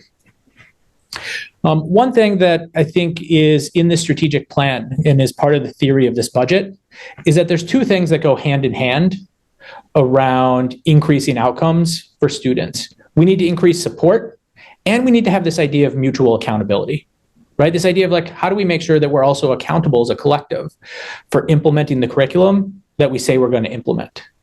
Part of the reason we don't have in our budget right now for a math lead at the middle school level is because, as I understand it, each of our instructional specialists that coach at the middle school level, their background is actually in math. And that's their expertise, is my understanding. And so that is a piece of it.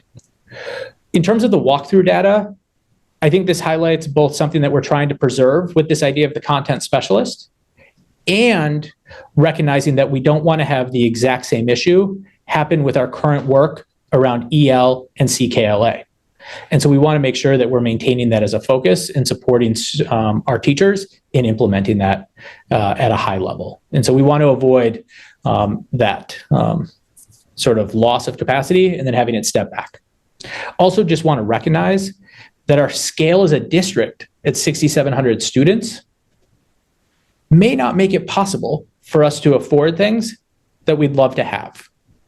And we hear from teachers, and we heard this from teacher comments at several of our board meetings, is they don't have enough capacity themselves as individuals to receive coaching in multiple subjects at the same time. And so it needs to vary in terms of scale. On the titles. So there were a lot of questions around titles. First thing I want to just say is I think that we use that slide to get a general sense of how does it feel in terms of maintenance of effort, but there's a lot of noise in that makes it hard to jump to one conclusion, right? So one is around specialized programs. Specialized programs and the staffing are included in here. And so you have schools that have very small specialized programs for students with IEPs that are more expensive to run. And so you see that play out in here. You also see playing out in here the size of the school, and you see playing out in here title funds. The piece around, and the other piece I'll just name is, again, that average salary piece is a significant piece. And we do believe that if the board approves the one additional person for each of those schools, we'll be able to be in line with titles and not have any sort of supplement versus supplant issue there. And so we're asking the board for that, and happy to share out as we go through the budget process and as we continue to see how many students are at a school and all of that, how it adjusts. And so I just want to name that. Our intention would be to talk to both of those schools about how they would want to use that position and how to best meet the need of their student population. So we would ask the teacher leaders at Reiki about how they would like to use that person, as well as the principal at Talbot. It's also worth noting that both of those schools also do have additional staffing that was added that wasn't added on title funds, that also is counted in here, including increased social workers. I'm trying to just like go through it. So on the student projection side, we did not have the capacity to do a true, looking at enrollment projections over the next 5 years and housing and births and all of that. And so what we looked at was current student population and thought about what that would look like if they rolled forward. So the number of fourth graders you have this year looks similar to the number of fifth graders you have next year. We know that that is far from an exact science. And our schools are small. And so even a change of 10 students is a pretty significant swing. And as long as we continue to maintain class size, caps is too strong a term, but as long as we continue to maintain class size guidance, even a change of 1 or 2 students in a school could mean that your third grade goes from 3 classes to 4, or from 3 to 2. And so I don't want to present a false sense of having looked at any new housing project that's coming up, partially because we still wouldn't be able to get to the exact science of what that means for the teacher count.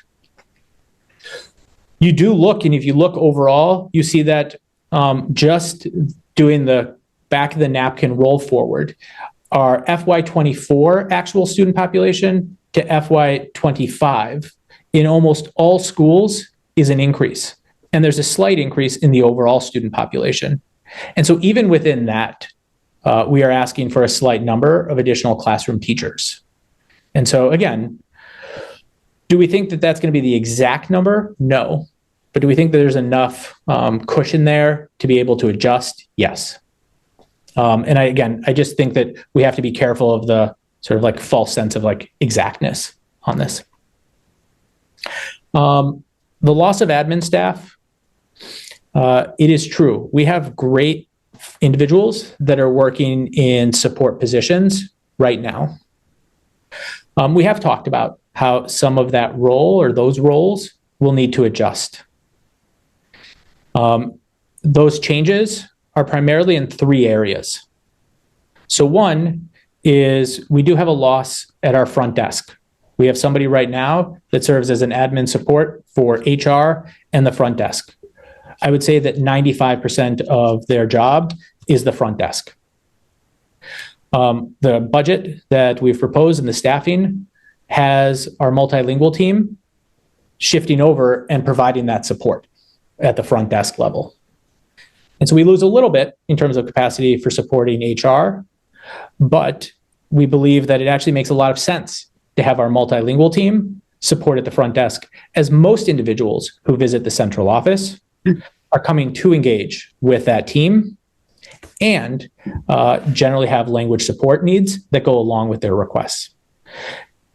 The second area that falls is within our academic team. We have 2 positions right now in the academic team that serve in an administrative support role. One of those positions, the individual recently graduated from social work school or guidance counselor school, I forget which one, and we'd love to have her back working in our schools and on staff that way, but that position has been having a little bit of temporary fill in the current. The other individual, we would need to look at their work and figure out how within the redistribution or the reorg of the central office, right, where our academic team has gone to network teams, how that would look. Part of that person's work has been around thinking about invoices and getting quotes, as board member Figdor mentioned. I'm happy to say that we right now have 2 individuals working in our finance team on our purchasing side. And we have 2 accountants working on our finance team, and the proposal has adding an account manager.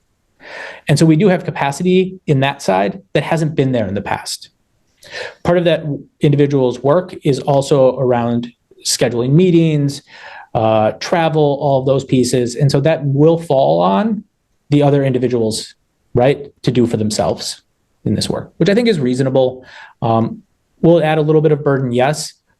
But have I, seen that in other places? Yes. And then the third place that we see a decrease in administrative support is around our student support team. There are compliance secretaries in special education, and that is where we're shifting capacity and some of that work to the school level. And so those are the three main areas that I think of where we're seeing that at the central office level. At the school level, our middle schools have 2.5 secretaries right now, a full year, a school year, and then a part-time, like a half year, or not half year, 2 or 3 days a week that support.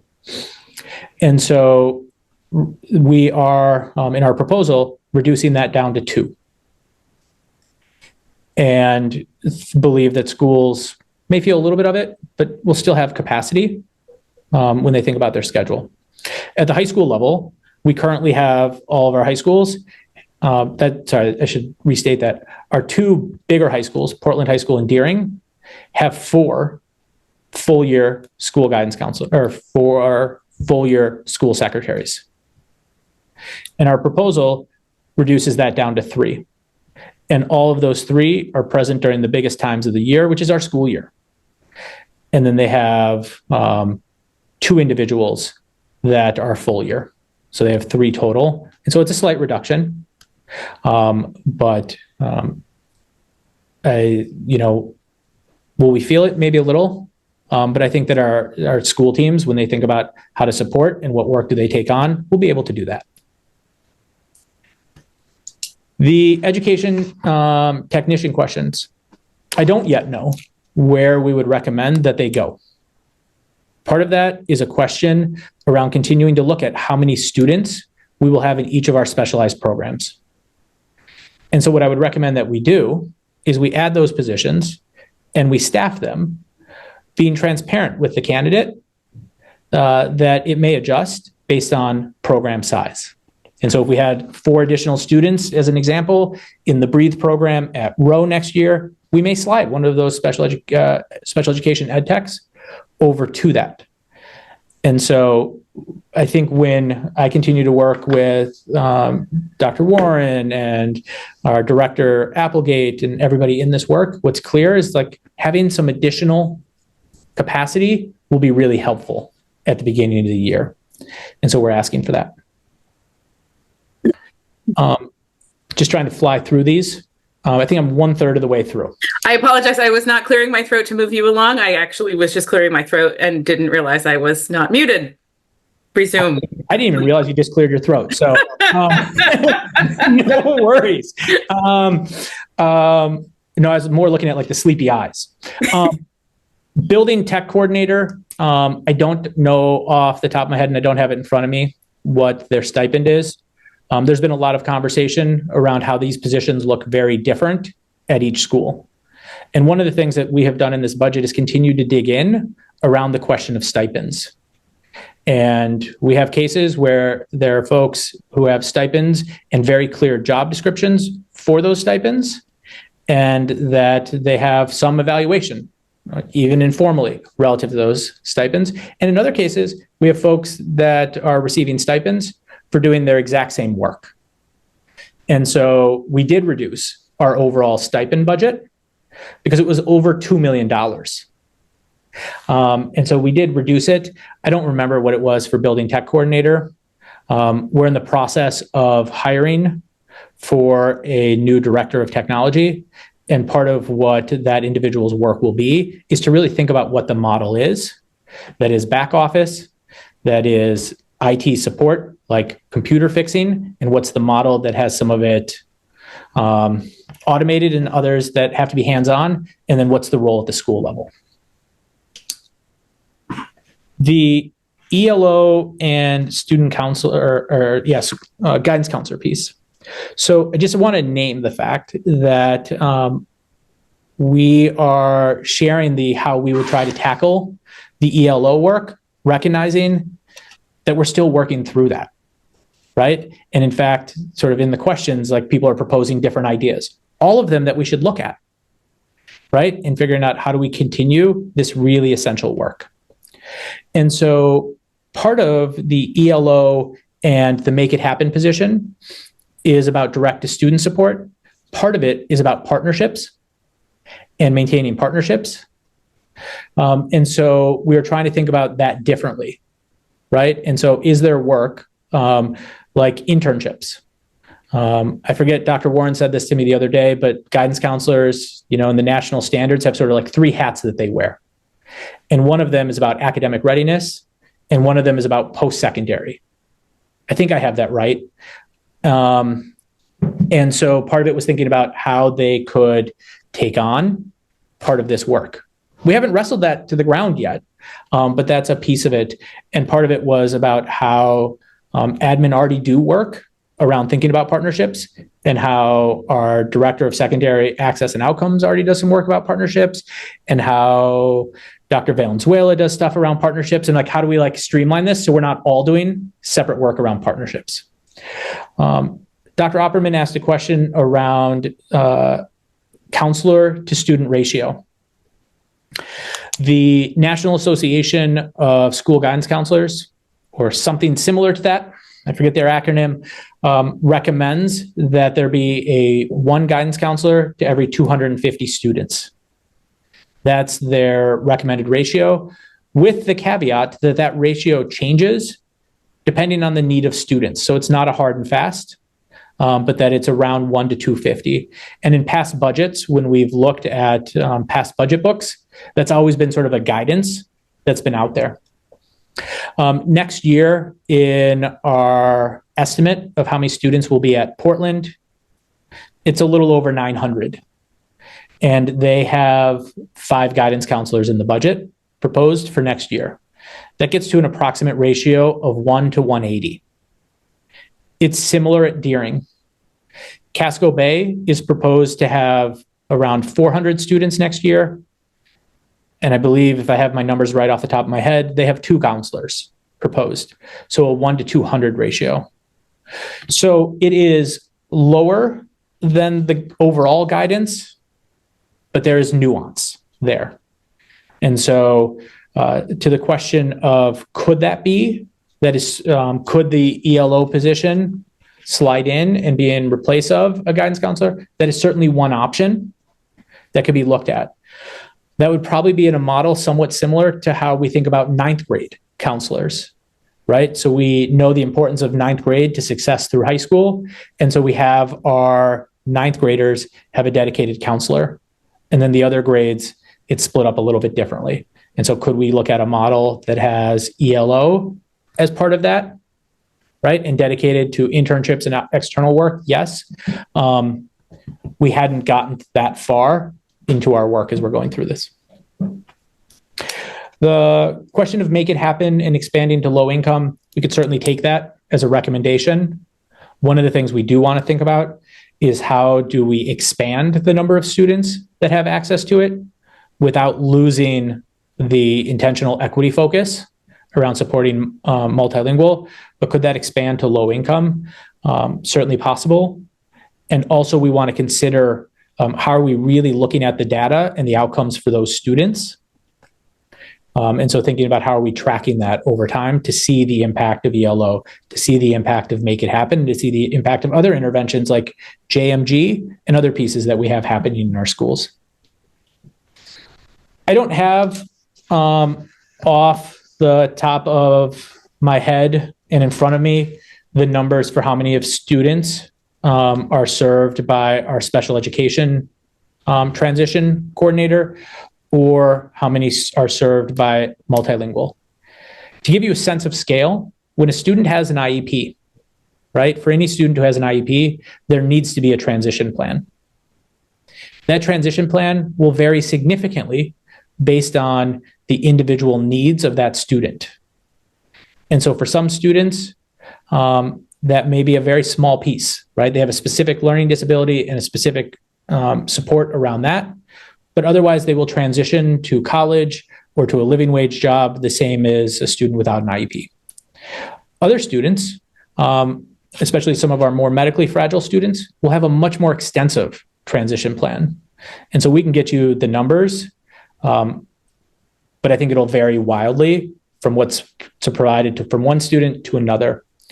And in many schools, the transition services are provided by their case manager at the school level. And so in the IEP team meeting, they would make a transition plan as part of that. But we can get you the numbers. On the multilingual and the question around the role and the relationship with a adult ed. So, right, we have an obligation as a district to educate all students until they age out. And so we have students that come to us where they may have been formally educated in their former country, but they don't have oh my God, why can't I think about it? They don't have a transcript. And so we aren't able to give them credit. And so they come to us as 18 or 19, and they'll go to school with us for a couple of years, but they won't earn enough credits to have a diploma. And so for those students, it makes sense that we have a transitional program for them to go from, Portland High School or Deering or Casco Bay into adult ed, because adult ed can finish their high school programming and provide them with a diploma. And so this individual is currently split staffed, half-time on adult ed already, and half-time on our language development team. And so part of, I think, the work and the thinking is how do we continue to build up the work that sits on the adult ed side within that, and whether or not there are grants that could potentially support it, and or could we use some local funds to do that? And so that is a piece that is there. The title piece around that board member Noor asked around Title I and staff and adjustments. I'm not sure that I could completely answer that, right? So part of our theory has changed on how we're using title staff from current year to next year. And this has been a shift from just teacher coaching and really focused on tier 1 to also making sure that we're providing intervention and research-based intervention. And so I don't think it's a one-to-one, and I don't think it would be accurate to just say that it's shifting from title to local funds. But that's why we're looking at the overall staffing that every school has and looking at the number of social workers and saying for our schools like Reiki, as board member Figdor quoted their student enrollment and students moving in and out, we added in local funding an additional social worker there.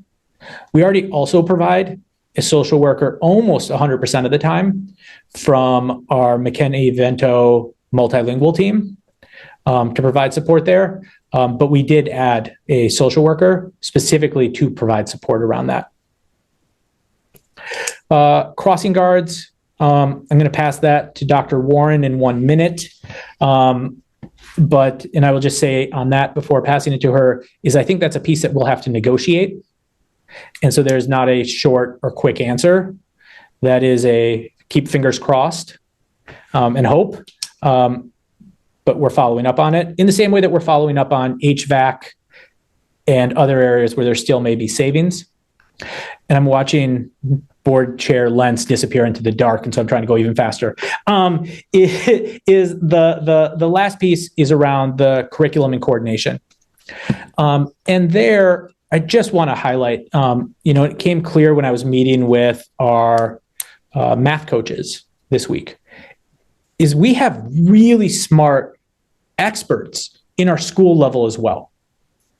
And so part of the work of the network director of academics is around making sure that we're consistent and we're supporting schools and that we're ensuring that they're implementing the curriculum and we're monitoring student outcomes and adjusting where needed. Part of it is also about convening our school-based experts to continue to lead this work as they're doing right now. And so I don't, want to create this false sense of it'll be the exact same. But again, we have really great educators at our schools and at our central office, but in this particular case, in our schools, that part of the work of the network team is not to think that they're doing it alone, or that they're telling schools what they have to do, but that they're really partnering with our school-based educators to do this work. And that includes our principals, our assistant principals, our instructional coach, our content leads, right, that are in the schools and able to also support. And so, Dr. Warren, I'll give you the last word around crossing guards, and then we'll pass it back. Great. Thank you. And I will say, Chair Bryden, I didn't know until that last meeting that this was a particular topic of interest for you. So I'm excited to have you as an ally in this work to help us think it through. As Ryan said, it's still something that we're going to have to take some more time to work on. It is, we have a current crossing guard company and a contract with them, which will run out in June. And we have received information from them requesting that when we consider a new contract, that they are proposing a significant increase in the rate of their people, which would lead to a significant increase in the overall budget. The current FY24 contract is for $480,000.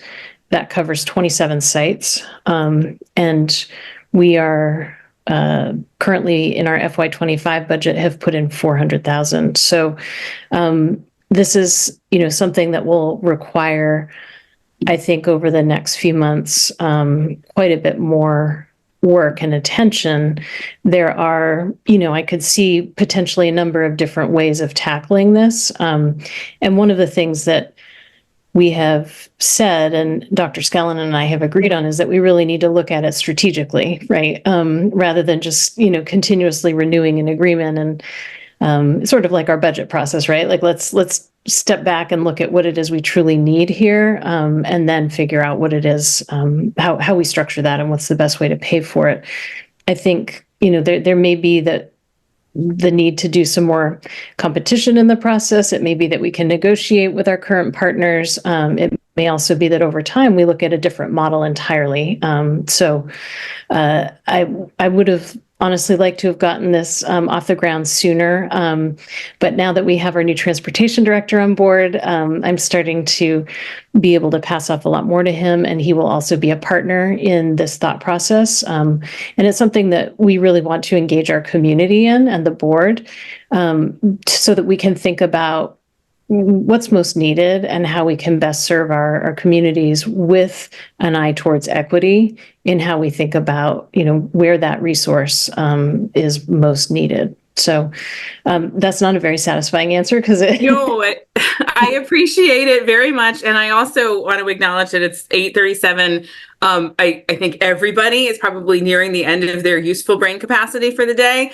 And because this topic is not going to realistically be able to be timed in a way that will impact this FY25 budget, we can absolutely move on. So I very much appreciate the effort that's been done so far and the update on that. So what I'm going to do next is I'm going to open the floor one more time for quick questions that committee members have that they need to get addressed in order to do our ranking exercise. And then I'm going to ask Superintendent Scallon to share, or somebody to share the screen again with that slide so that we can quickly go around among us committee members and indicate, yes, that looks great. I would change this. I would advocate for this, those sorts of things so that we can get a sense of alignment. Board Member Figdor, go ahead.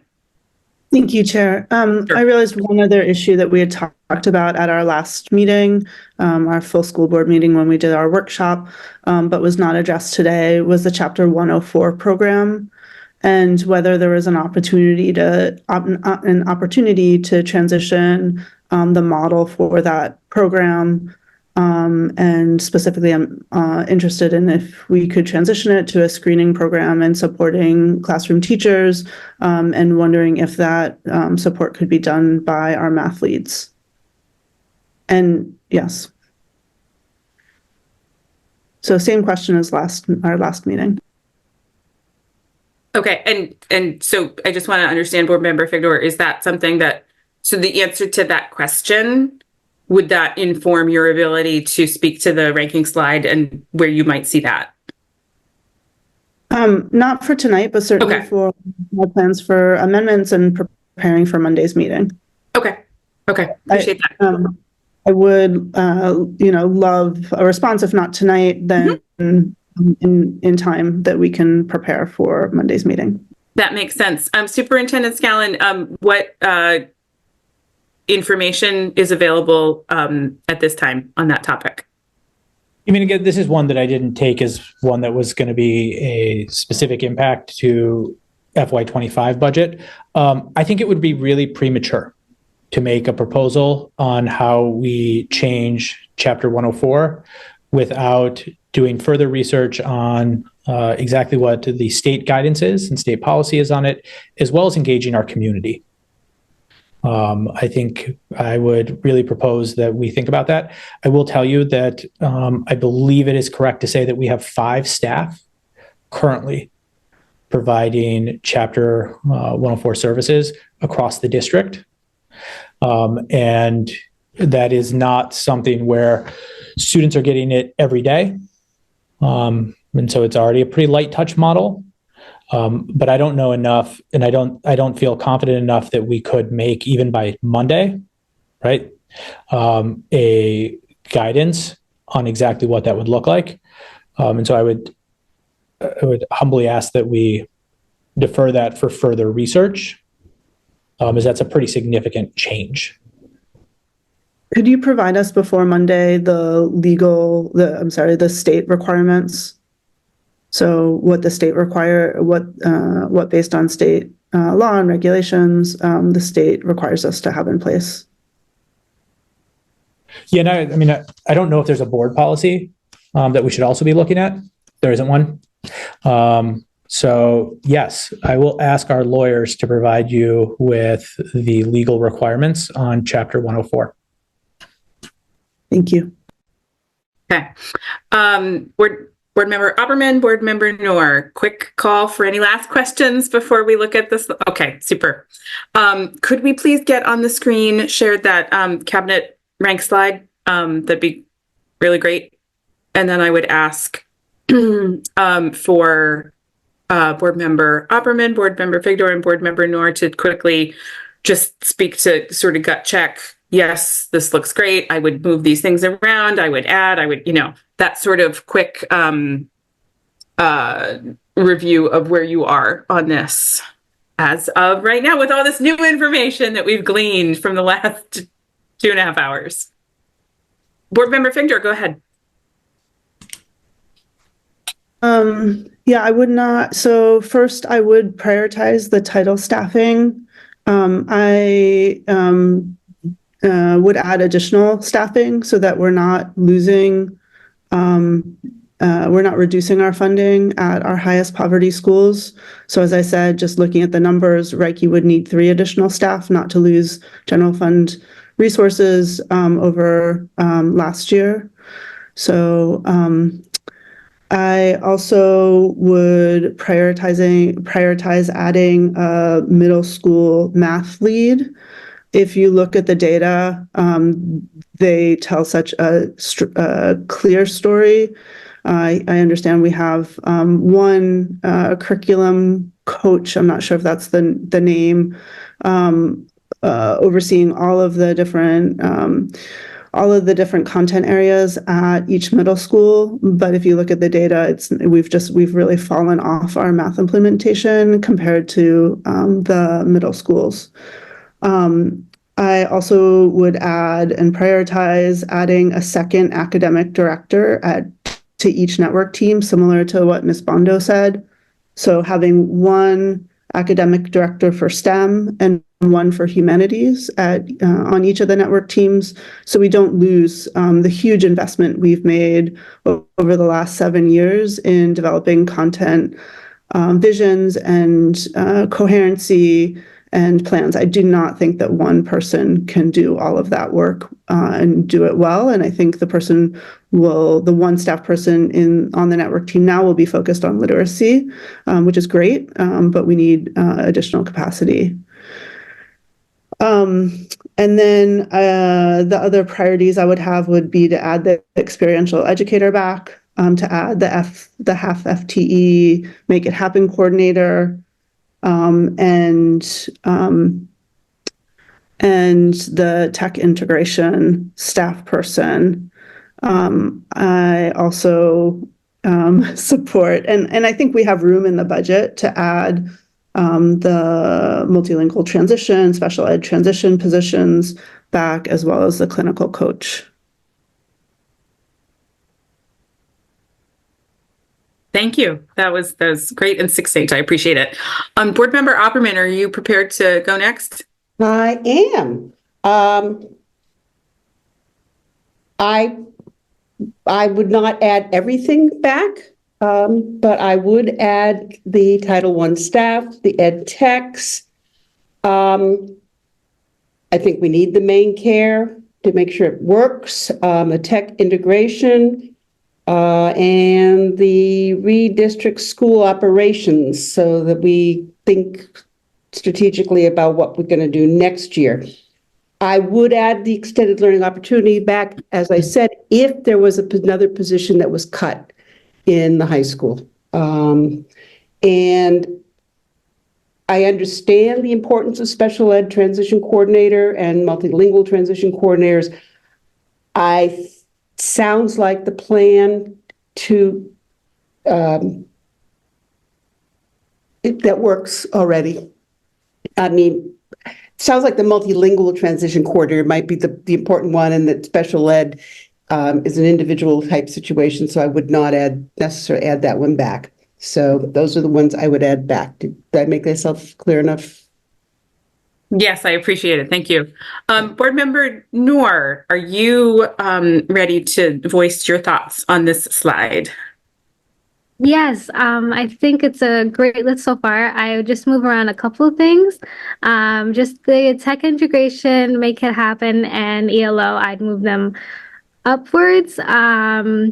And I like that the transition coordinator, I think both transition coordinators are really needed, so I'd keep them there. But I agree with everything else.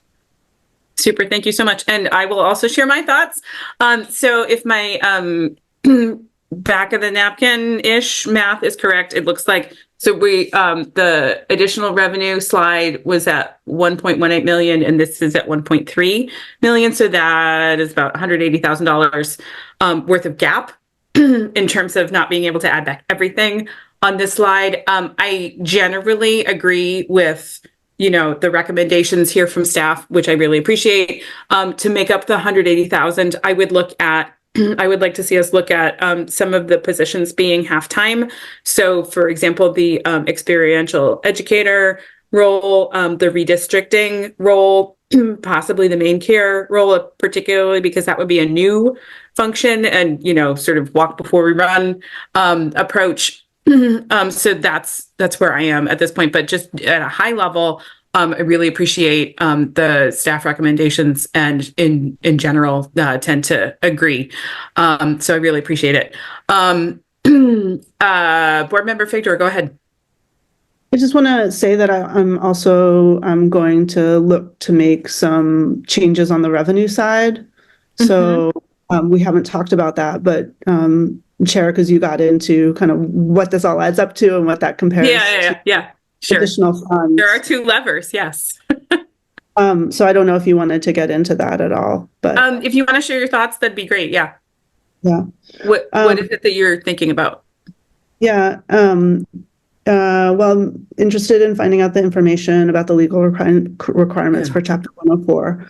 Yeah. But in addition to that, we're proposing to include $300,000 in Maine care reimbursement in this new iteration. And just over the last 7 years, this past year, FY23, we didn't anticipate anything.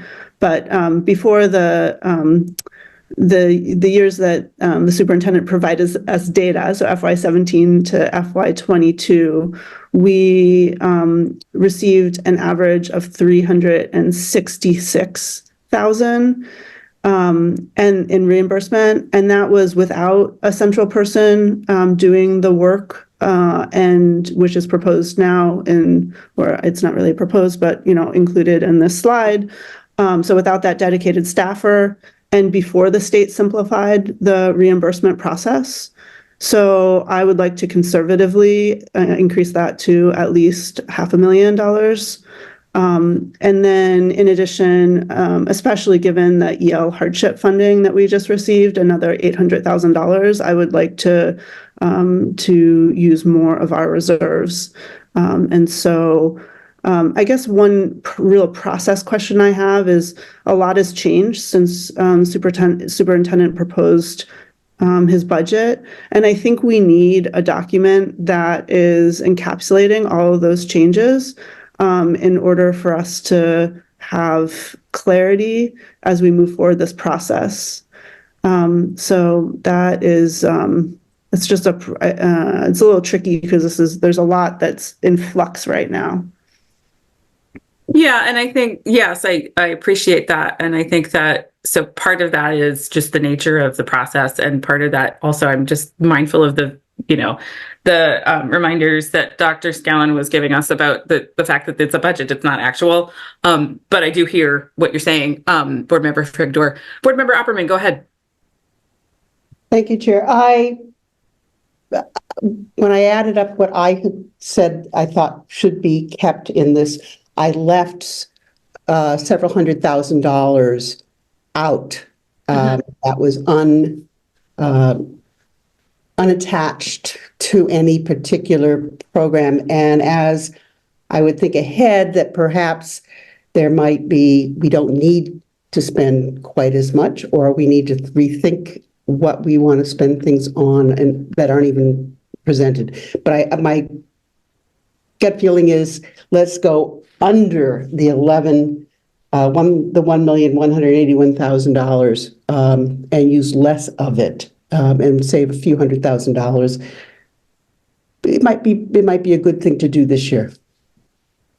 I appreciate that. Because I'm thinking in the back of my mind, I keep saying this I keep thinking that salaries cannot stay where they are. And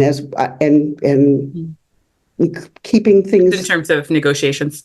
Well, just not negotiations. I mean, just this year, next year, we need to think about livability. And we talk about retention or recruitment and wanting to keep people here. And I think we need to say, how much can we afford? How many positions can we have? Or how many positions can we pay well? And that's okay. That's all. No, absolutely valid sentiment. Thank you for sharing it. Okay, we have spent so many lovely hours together, and we have gathered so much information, gone over so many questions. I really appreciate all of the effort for everybody involved, both board, committee, non-committee, board members, staff. I have so much gratitude for all of you. Thank you for hanging in there to almost 9 o'clock tonight. Thank you for helping us get a better understanding of all of this very complicated information. Board Chair Lentz, go ahead.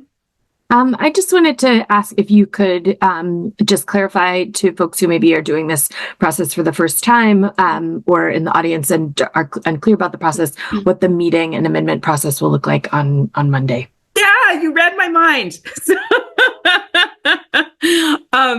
So I was expressing my gratitude because I feel so thankful that we now have so much more context and information, so that we as committee members have the information that we need to fully understand all of the, this host of information in front of us, so that on Monday, at our committee meeting, those of us that would like to make changes and amendments to the budget as proposed can make motions in order to accomplish that. So what would happen is a committee member would make a motion, look for a second to that motion from another committee member.